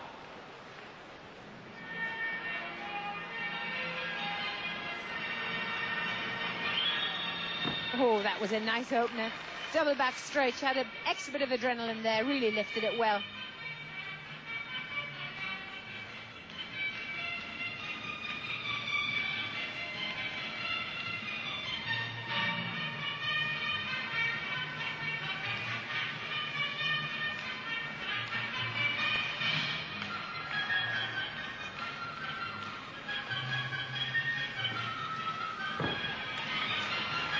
Oh, this is lovely stuff.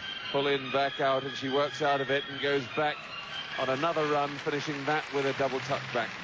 It's only a very few years ago that we were thinking it was something very special if we saw a double tuck back somersault in a woman's routine.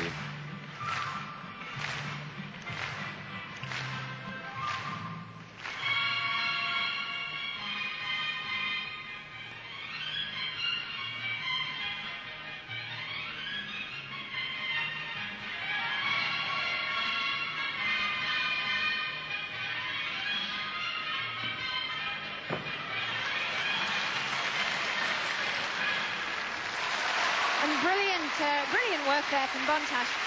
She tried extra hard on her tumbles. She knows what she has to compete against when the Chinese appear, because their tumbling is extremely tight. And I think, John, that was the tightest I've ever seen Bontash's tumbling. I've certainly got to agree. The opening tumble, the double straight back somersault. This is it coming up. So tight. And she landed it so beautifully. Just a little adjustment backwards. Really, I don't think I have ever seen her tumble that well. And this tumble too, other than the last quarter of the somersault, that was the tightest I've seen her full in back out. And then working almost out of it into the flick star jump. Cristina Bontash.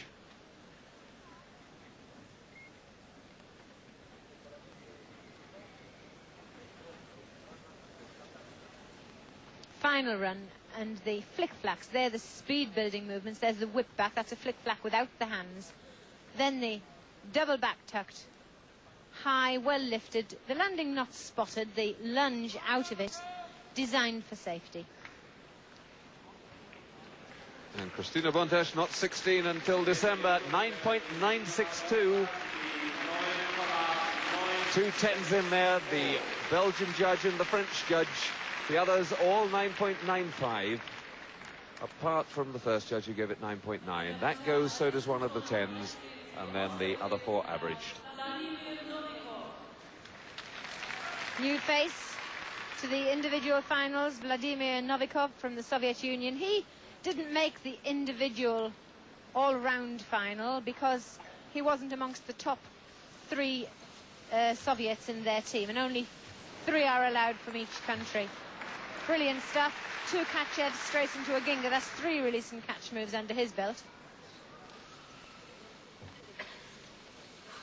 Goes round into the eagle grip, the invert, and a triple dismount. And he looks really disappointed that he had to just step backwards. It was by no means a terrible mistake. But so confident was he of that move that he considers that attempt given away that was unnecessary, perhaps. And he was very widely split with his legs on the dismount, and I've seen several finishes tidier than that, but there's no criticism on these catchevs, coming in with lovely straight arms, indicating good timing. Not such a good recatch there. Well, I think we might forgive that on the 3rd consecutive release and catch. Yes, John, it seems cruel that we highlight all the little faults, but of course that's what differentiates between the winners and the losers on the medal tables. The dismount lovely and high, but he really needed to get hold of his shins rather than his kneecaps while he was spinning. I think why he was so disappointed, he got so high on it, and by cowboying it, by putting his legs around the side, getting the rotation over so early, he had plenty of time to reach out for the floor, and he still got it wrong. He was definitely hoping, having got that height, he'd done the hard work to stick the landing and not move at all. Ginga and Feng Zhibai. I think we better start a little bit lower, says Eberhard Ginga. If that's the best, so be it, but I'm not too happy about starting very high. I'm sure that's what he was saying. This is the disadvantage about being first up. 9.850. Good score, first position, and now to floor. 1989 all-around world champion Svetlana Berginskaya. And I think nobody can fault her dance. Even the facial expression matches. But let's compare her tumbling to some other tumbling.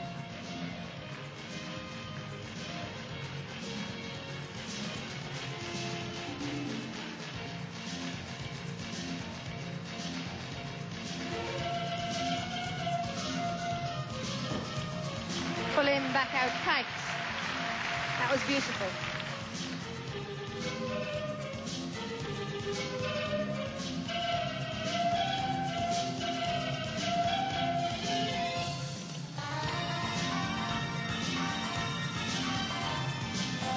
One and a half twisting walkout, double twist. Not a very highly rated tumble.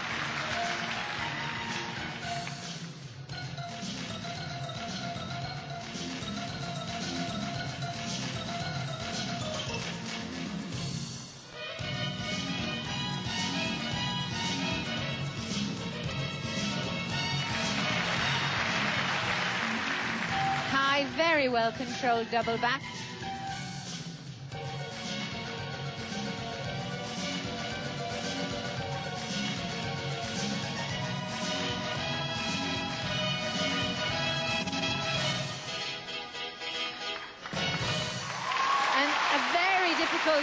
Double pirouette. That was the last spin before she dropped to the floor, which is a C element and hard to produce last.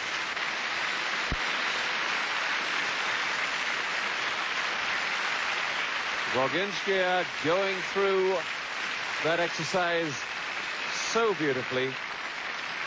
She's 162 centimeters tall. Now you compare that with the 146 of Yang Bo or the 147 of Chen Kui-ting, and you can see how in the dance elements she's always going to have much more grace than they could possibly ever get. And she is tumbling at her best today, but it'll be interesting to see where the judges draw the difference. For me, the dance is unsurpassable. And the judges thought so too. A 10 for Bobinskaya, 1995 from France, but that goes out because of the majority of 10s. So, Boginskaya, sure of at least a share in the gold medal, but the standard of this floor final is so high that she might well not have it to herself. Andreas Wecker, he's already got a silver medal in these Apparatus finals and a bronze medal. And this, his favorite piece of apparatus. He is one of the most spectacular workers on high bar that the world has ever seen. If he gets it right,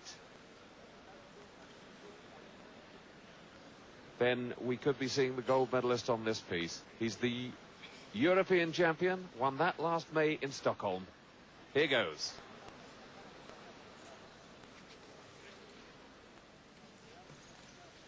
The Stoller circle, the straddle backwards in giant. There's the Kovac. Now, is he going for another one? Yes, he is. He's added that in.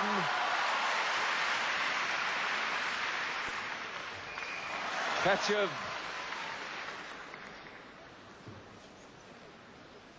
One arms. The difficulty is following hard upon each other. Squats through. Now the invert grasp that must be shown in the exercise, and the triple dismount, and look at that. Quite the best I've ever seen him perform it. You could compare there, Monica, the difference between the triple somersault and the one that we just saw from Vladimir Novikov. They weren't in the same class. Wecker, legs together, much better. Yes, the dismount worlds apart, absolutely worlds apart. It's very cruel that you could even find criticism with something as brilliant as that. Here's the first Kovac, and a couple of giants to wind himself up into the magnificent second one. There he goes, and his timing is immaculate. To show how much the other gymnasts think of this guy, it was, to me, intriguing to see Novikov queuing up to shake his hand as he came off the apparatus, as if to say, well, I've got a long way to go to get with you, pal.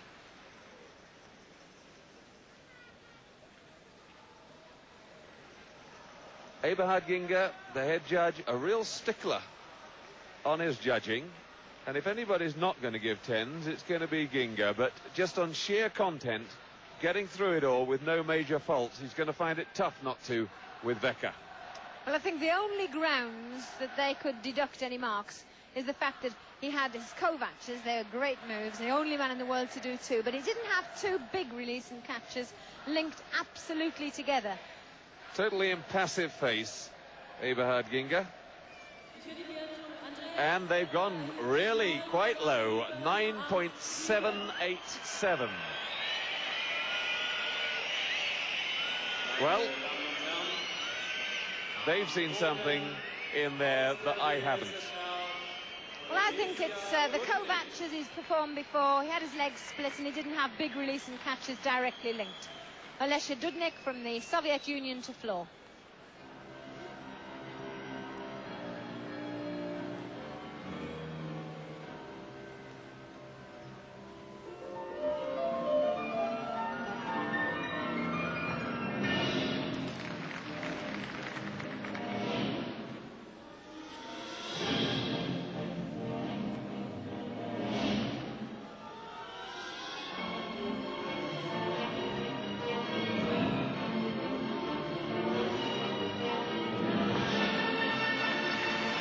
Two and a half twists in there.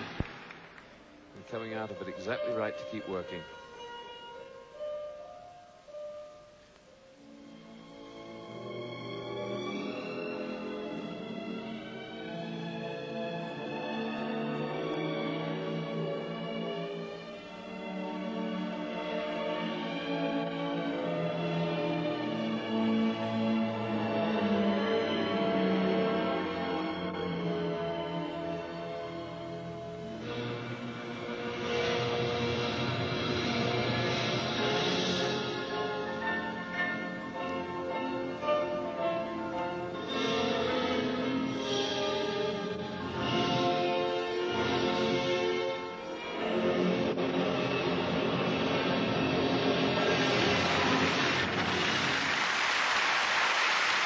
Another fantastic routine. I wouldn't be at all surprised if history was made in this women's floor final, because the quality and the quantity of the work is so magnificent that we could get a few tens. We could have that gold medal being shared more than a couple of ways. One thing's for certain, the Soviets have, since the last championships, really worked hard on their choreography, Monica. Yes, they've gone out of their way to be different. Now there's a slight flaw. She was split-legged coming in, but I don't know how many judges would see that on the angle they sit at. But their choreography is certainly very, very unusual, catering for the individual style of each and every gymnast. Yes, and that floor picked up 9.95, and now the disappointment beginning to show that she might go out of this championship without another gold besides the team one. I'm just thinking back to that Becker exercise, Monica. I'm not so sure, thinking back, looking where the mistakes could have been, that he didn't get himself into trouble right at the very beginning. He seemed to swing a little bit long before he got into his big moves, and maybe there was an extra swing there. Toshihiro Sato, the first of the Japanese challengers on high bar. Japanese getting 2 men into this high bar final. Now there are 2 direct combinations. Stoop through, dislocation of the shoulders. Hop half change. Full twisting double back straight. Hesitation on landing, but certainly packed with a lot of quality.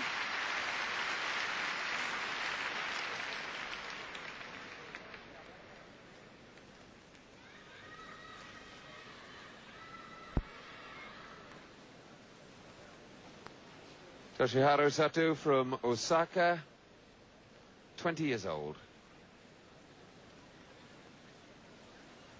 There you can see very clearly the 2 twists. Having to make a major adjustment, though, on that landing.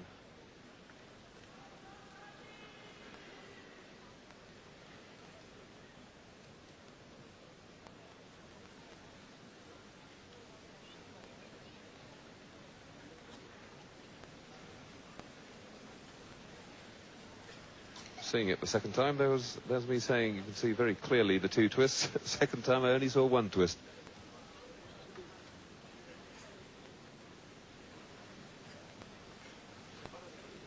"170 centimeters tall, 61 kilos, ideal for a gymnast. Got a team bronze in the Seoul Olympics, and he's a university student at the Nihon University. Kajiyama, his personal trainer. And a very patriotic man from the looks of things. His favourite food is Japanese food, and his favourite music is Japanese music. And so he'll probably listen to some music and have a Japanese meal tonight after the competition.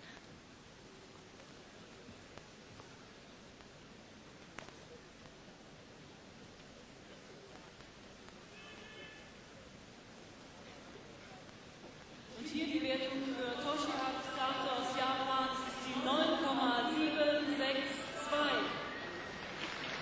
9.762. Die nächste Turnerin am Boden kommt aus And Novikov still the leader at the moment. Now, has Yang Bo put the disappointment of that beam final behind her? Here she is with another chance.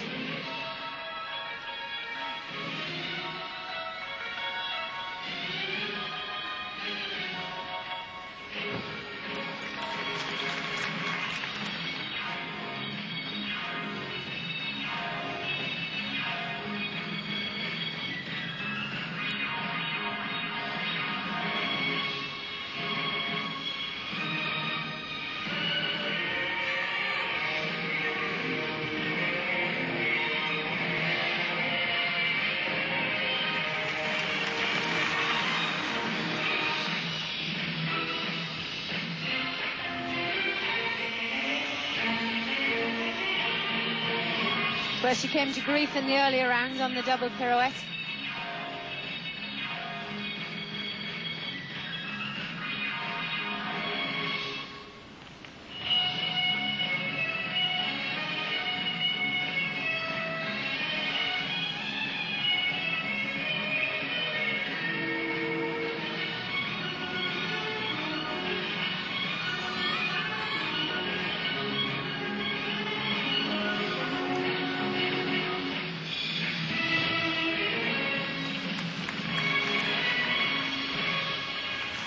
Well, not quite the best double tuckback finish that I've seen her do.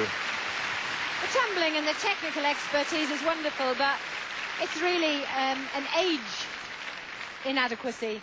She isn't mature enough to express the dance as well as some of the senior gymnasts. So I think for that reason, and a little short on the last tumble and the first tumble, she won't be amongst the medals, but wonderful work, wonderful potential. She'll mature later. I mean, it's hard to realise she is in fact the same age as Boginskaya, but there is that tremendous difference in height and tremendous difference in maturity. Yes, and each routine suited each individual. I could hardly imagine Yang Bo producing a routine like Boginskaya's.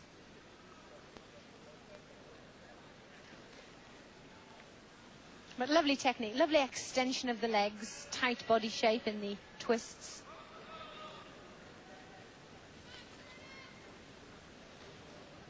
Well, certainly somebody to look out for. It's been an almost there, but not quite championships for Yang Bo. And Svetlana Boginskaya signs yet another autograph.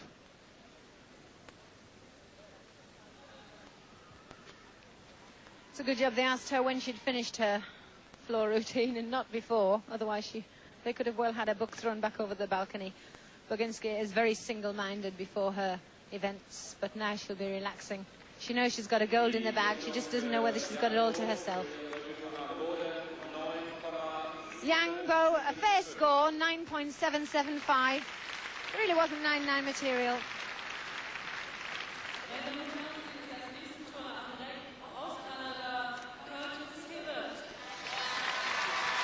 Curtis Hibbert to the high bar. The best gymnast Canada have produced. Didn't make the top 36 on this occasion, but he's spectacular on this piece. One arm into the Kachev. The Ginga.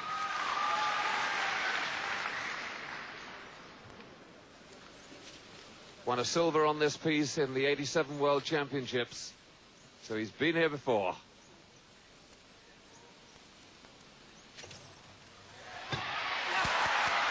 Full twisting double back.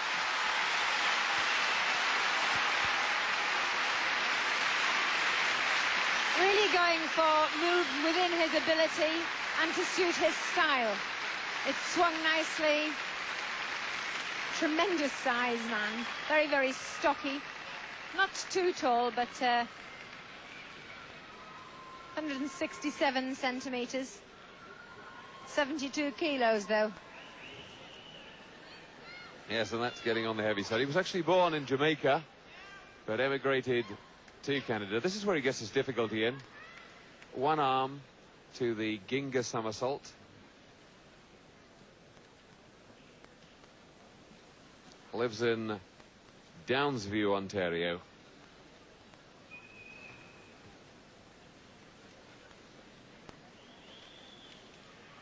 And he's appeared in quite a few major championship finals. Was 6th in the Olympics on P-bars, 7th on high bar, and 8th on floor. Legs nice and tight. That was a beautifully timed full twisting double back. Lovely release time and not any major body adjustment coming into the floor.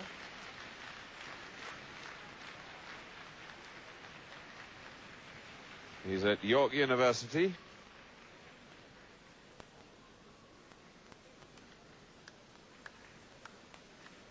See, he lists his favourite meal as hockey salt fish, whatever that is. And he can't stand country music. Vladimir Novikov in the lead at the moment. Will he still be when the score for Curtis Hibbert comes up? Hibbert doesn't appear to have the amount of difficulty in his exercise, but the gymnasts only have to fulfill enough to get them a 10. This is one of the problems. They don't have to go way beyond and have enough to score 11, which some of them do. That's right, and by doing the extra movements they incur greater penalties. So sometimes the gymnast might have 5 Ds in his routine, and on 3 of the Ds he might split his legs. And I think really this is where Wecker lost out. He had big scoring tricks, but he had his legs wide apart on them and he got punished for it. 9.825 goes into second place. In the medals at the moment, Curtis Hibbert, we've still got 4 finalists to come.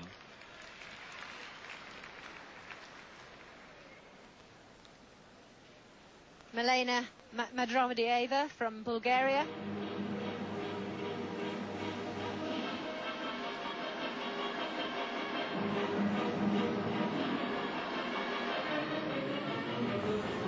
Just on the outside of the floor area.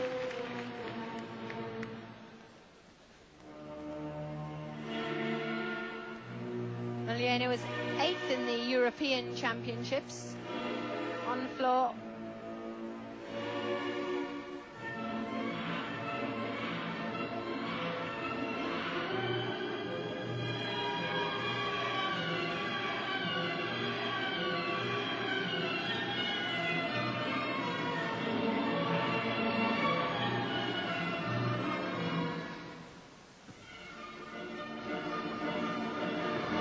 Nice combination there, front somersault, stepping out with one leg, so we call it a walkout into the Arab Spring flick double back, and now a nice dance series.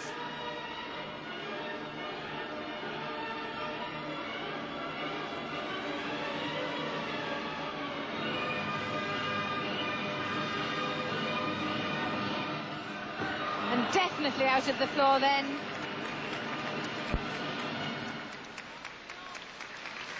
Well, Mavrodyeva really coming across on 2 tumbles. The first one debatable on the line, and the last one most definitely out, and she knows it.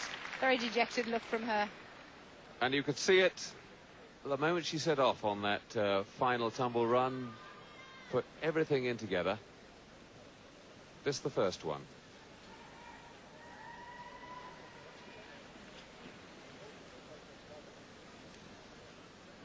Well, I didn't see a flag, but that doesn't mean there wasn't one, and that was so close she might have just got away with it. She's actually got to have some contact outside the line. And look at the travel on this. You could see it from the moment that she took off, that she was going forwards or backwards at too great a distance.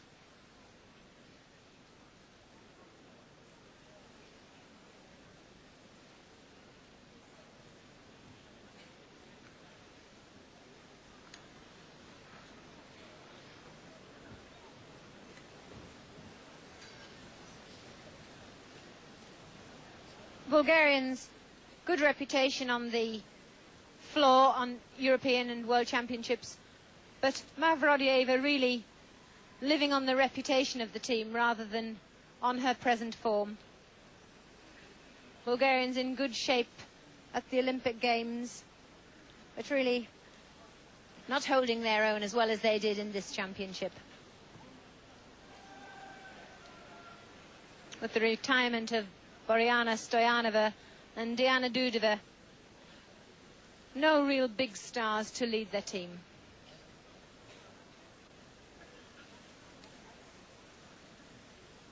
Been a tremendous championships for her. Borginskaya, the all-round champion of the world. And now she's added to that the floor title, and the longer it goes on and she looks out there and sees people making mistakes like Mavrodieva, the more it looks as if she'll have it to herself. And notice that she was eating a piece of apple, not a cake or a biscuit. That's how she keeps that good physique. Mavrodieva very disappointed at those tumble runs. Really got herself charging forward on that final one. Just a bit too hyped up for it. She knew that she needed to give it everything to complete the full in back out, the twisting back somersault.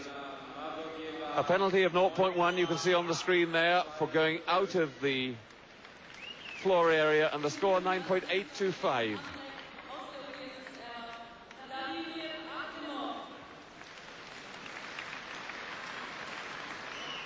Vladimir Artyomov to the high bar, and now we've seen Veka. The more I think about it, the more I'm sure Veka did make a mistake right at the beginning of his exercise. Here's a challenger now. He would expect normally to overtake Novikov.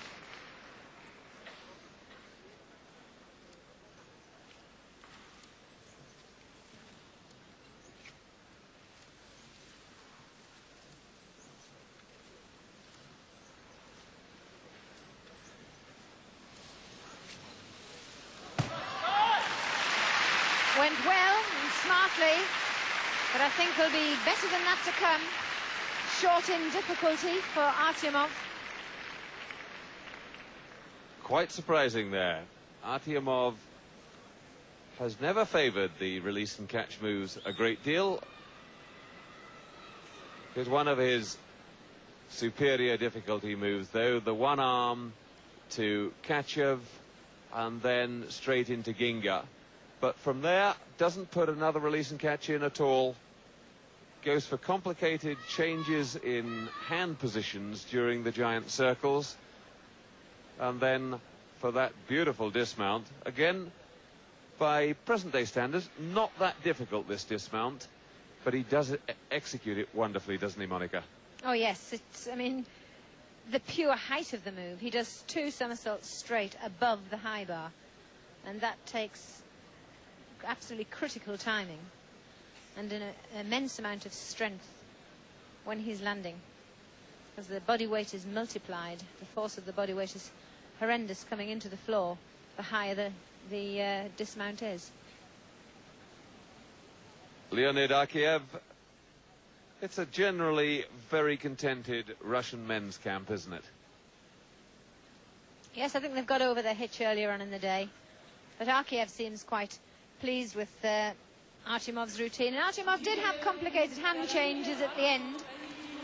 Yes, 9.9 he scores. He got the difficulty in with 2 Ds because he put the one arm to Kachev, to Ginga in, and 9.9 his score because you really couldn't fault the execution of it at all. And from China to floor, Chen Qiuting.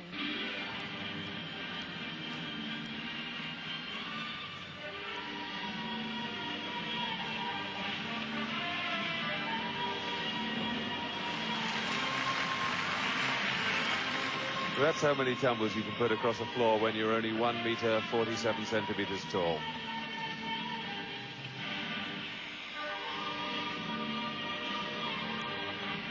And this really does suit Qiuting. tight tumbler, knees and feet stuck together as if they've got a bit of glue on them. Under-rotating her landings fractionally.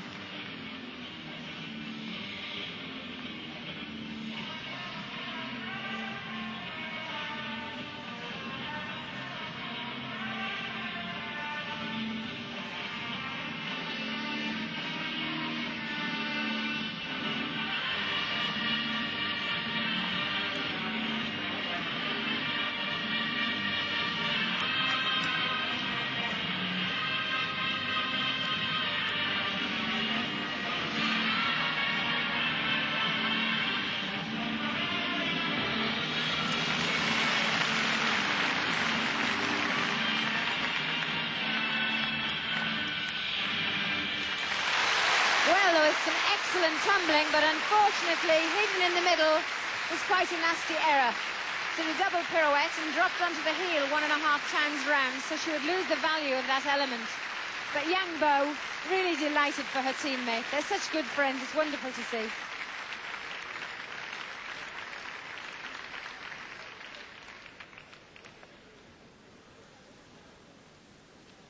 The whip somersault, back into flick-flacks. And then stacks of speed to get the height to put in the full twisting double back somersault. Plays piano, says little Chen Kui-ting. And if I was to say that I could fancy somebody for a medal, this would be the man. Yukio Ikitani, the Japanese high hope. And whilst Vladimir Artyomov is in the lead with 9.9, Ikitani is certainly capable of catching him, if not beating him. Good work, full twisting giants there.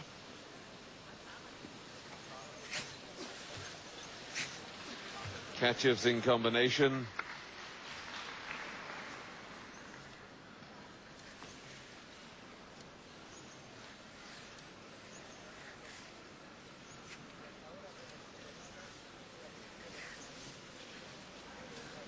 Lovely variety. It's good to see a high bar, like I said, and tremendous dismount.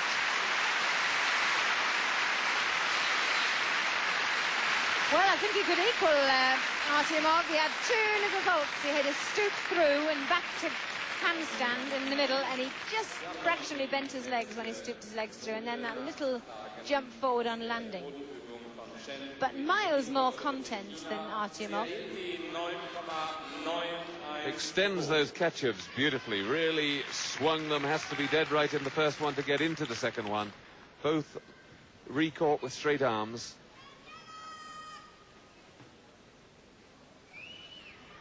And a little mistake there on the landing. 9.912 Chen Kui-ting's floor.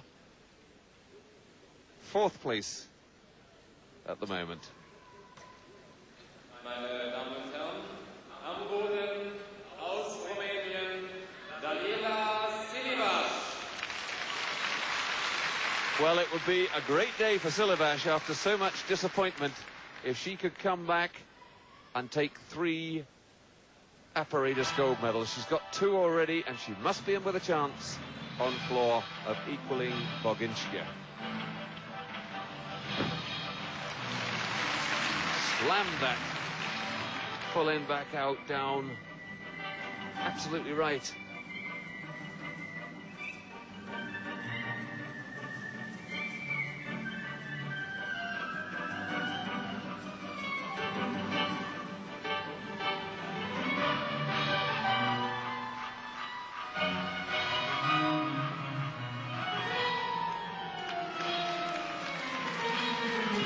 Well, I think she's just said goodbye to the 10. She did a double twist, rebound, punch front, and was in problems, really, trying to walk out from it. And the trouble is, working back across the floor, she was so offline it exaggerated it. Yes, it might have only been picked up from one judge, but there too, we'll just have to wait and see. But the dance in between the tumbles is so beautiful and complicated too.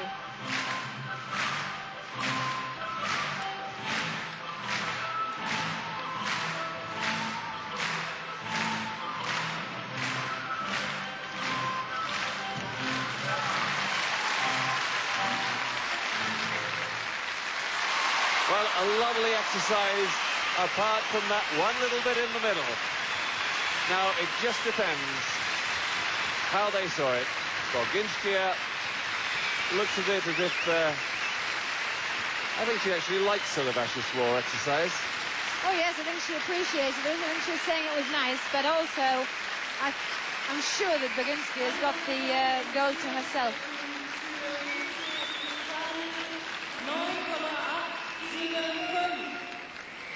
There, the whip. Flick-flack. Flick-flack. Building up the speed again. Well, in, back out. She was spot on with that.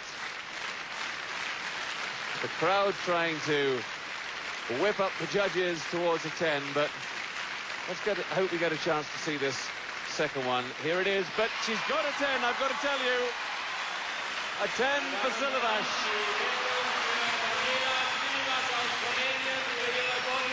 And that's the stress point into the walkout.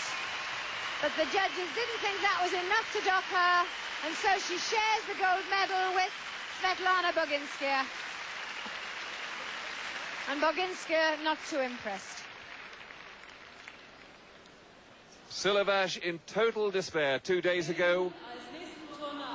The ultimate title of all-round champion eluded her again. Gives Octavian Belu, the other Romanian coach, a kiss over the top of the barrier.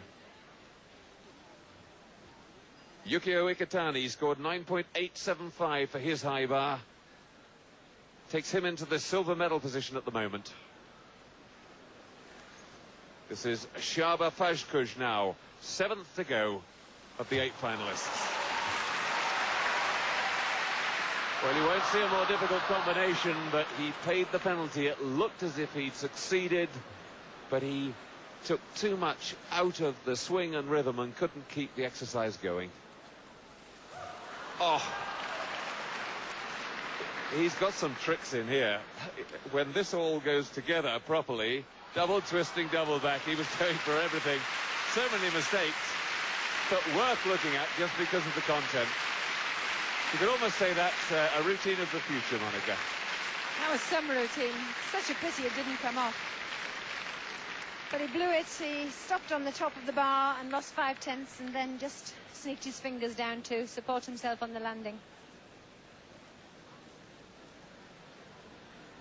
This, the full twisting Ginga somersault done at an incredible height and then going straight into another one. Kept it going, but then just as he wanted to work up through the upstart, hadn't got the rotation to keep it going. And a full twisting straight Jaeger. Und hier die Wertung für Csaba Fajkus aus Ungarn 9,237. And he came off pretty well there, considering 9.237.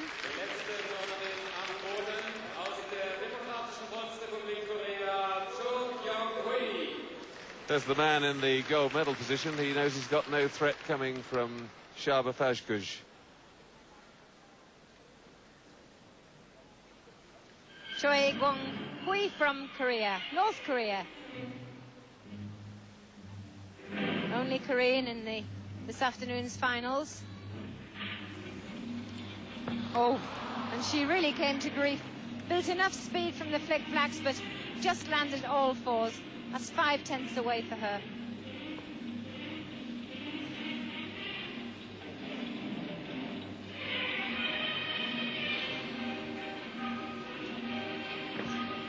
And another 10th because she went out of the floor. Some beautiful work, just not quite ready for all of this difficulty.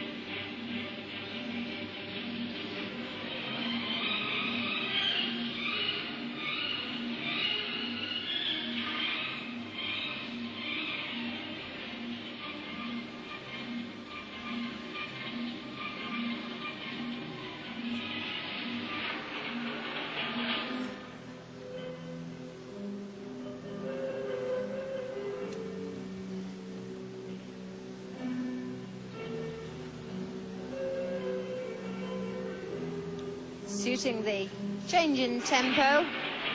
And then up tempo again for the final tumble.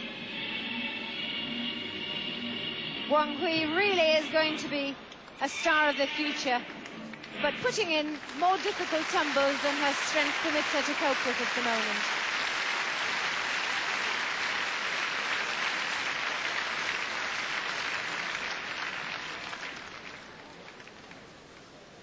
Five different countries represented in the floor final. And it's very good to see countries like North Korea making such strides forward that they can compete with the best.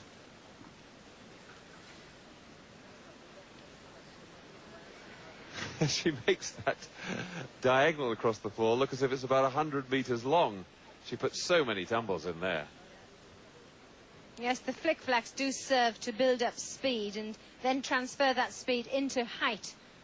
But her angle of attack from the flick-flacks must have been totally wrong, because she died.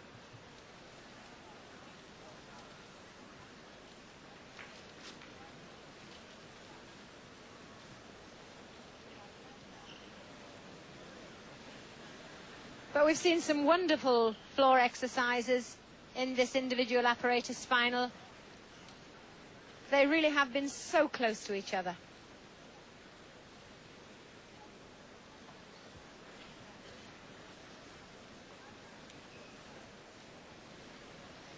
The last exercise still to come in the men's high bar. But Fajkush scored 9.237 for that exercise of his, full of very difficult skills, but didn't get them right on the day. And that is what the individual apparatus finals are all about. Going for everything, and somebody like that lady, Svetlana Boginskaya, will get it right on the day and produce the superlative moment in gymnastics. Choi Gyong-hui's day probably still to come.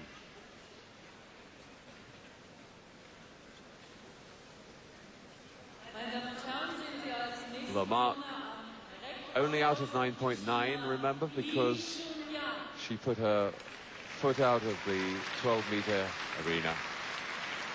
And Li Chunyang, the man who pulled out of the parallel bars final, probably because he's carrying a very small injury, and with 2 consecutive finals, didn't feel he could cope with both.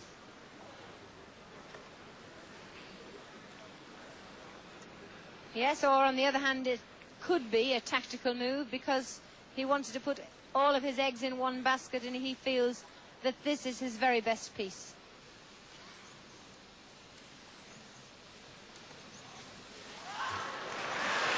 Wonderful forward 1.5 pike to reverse catch.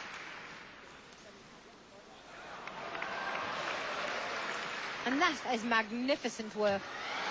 Yes, he could well have pulled out of the P-bar final to really go for gold in the high bar. Oh, and a tiny step forward, but it was only a tiny one. Vladimir Artyomov sitting there looking as relaxed as anything, but he must be a little bit worried by that one. The score, Artyomov's score, 9.9. So can Li Chunyang get himself a gold medal right at the very end? Lovely move and superbly worked. Keeps wonderful form throughout. The shape from that angle on the camera clearly seen. He really did go for some perfect shapes. Building now up to the dismount. There's the full twist in the straight double back. And he's done it! 9.950. He takes the gold.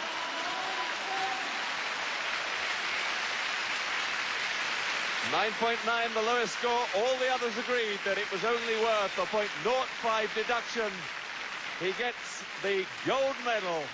Li Chunyang at the death takes it away from Artyomov. He takes silver with 9.9, and Yukio Iketani from Japan takes bronze On the floor, Daniela Silivash and Svetlana Boginskaya share the gold medal with those 10s, with Kristina Bontash 9.962 taking bronze. That's it from these World Championships. From all of us on Eurosport, we hope you've enjoyed the coverage. From me, John Taylor, and Monica Phelps, goodbye.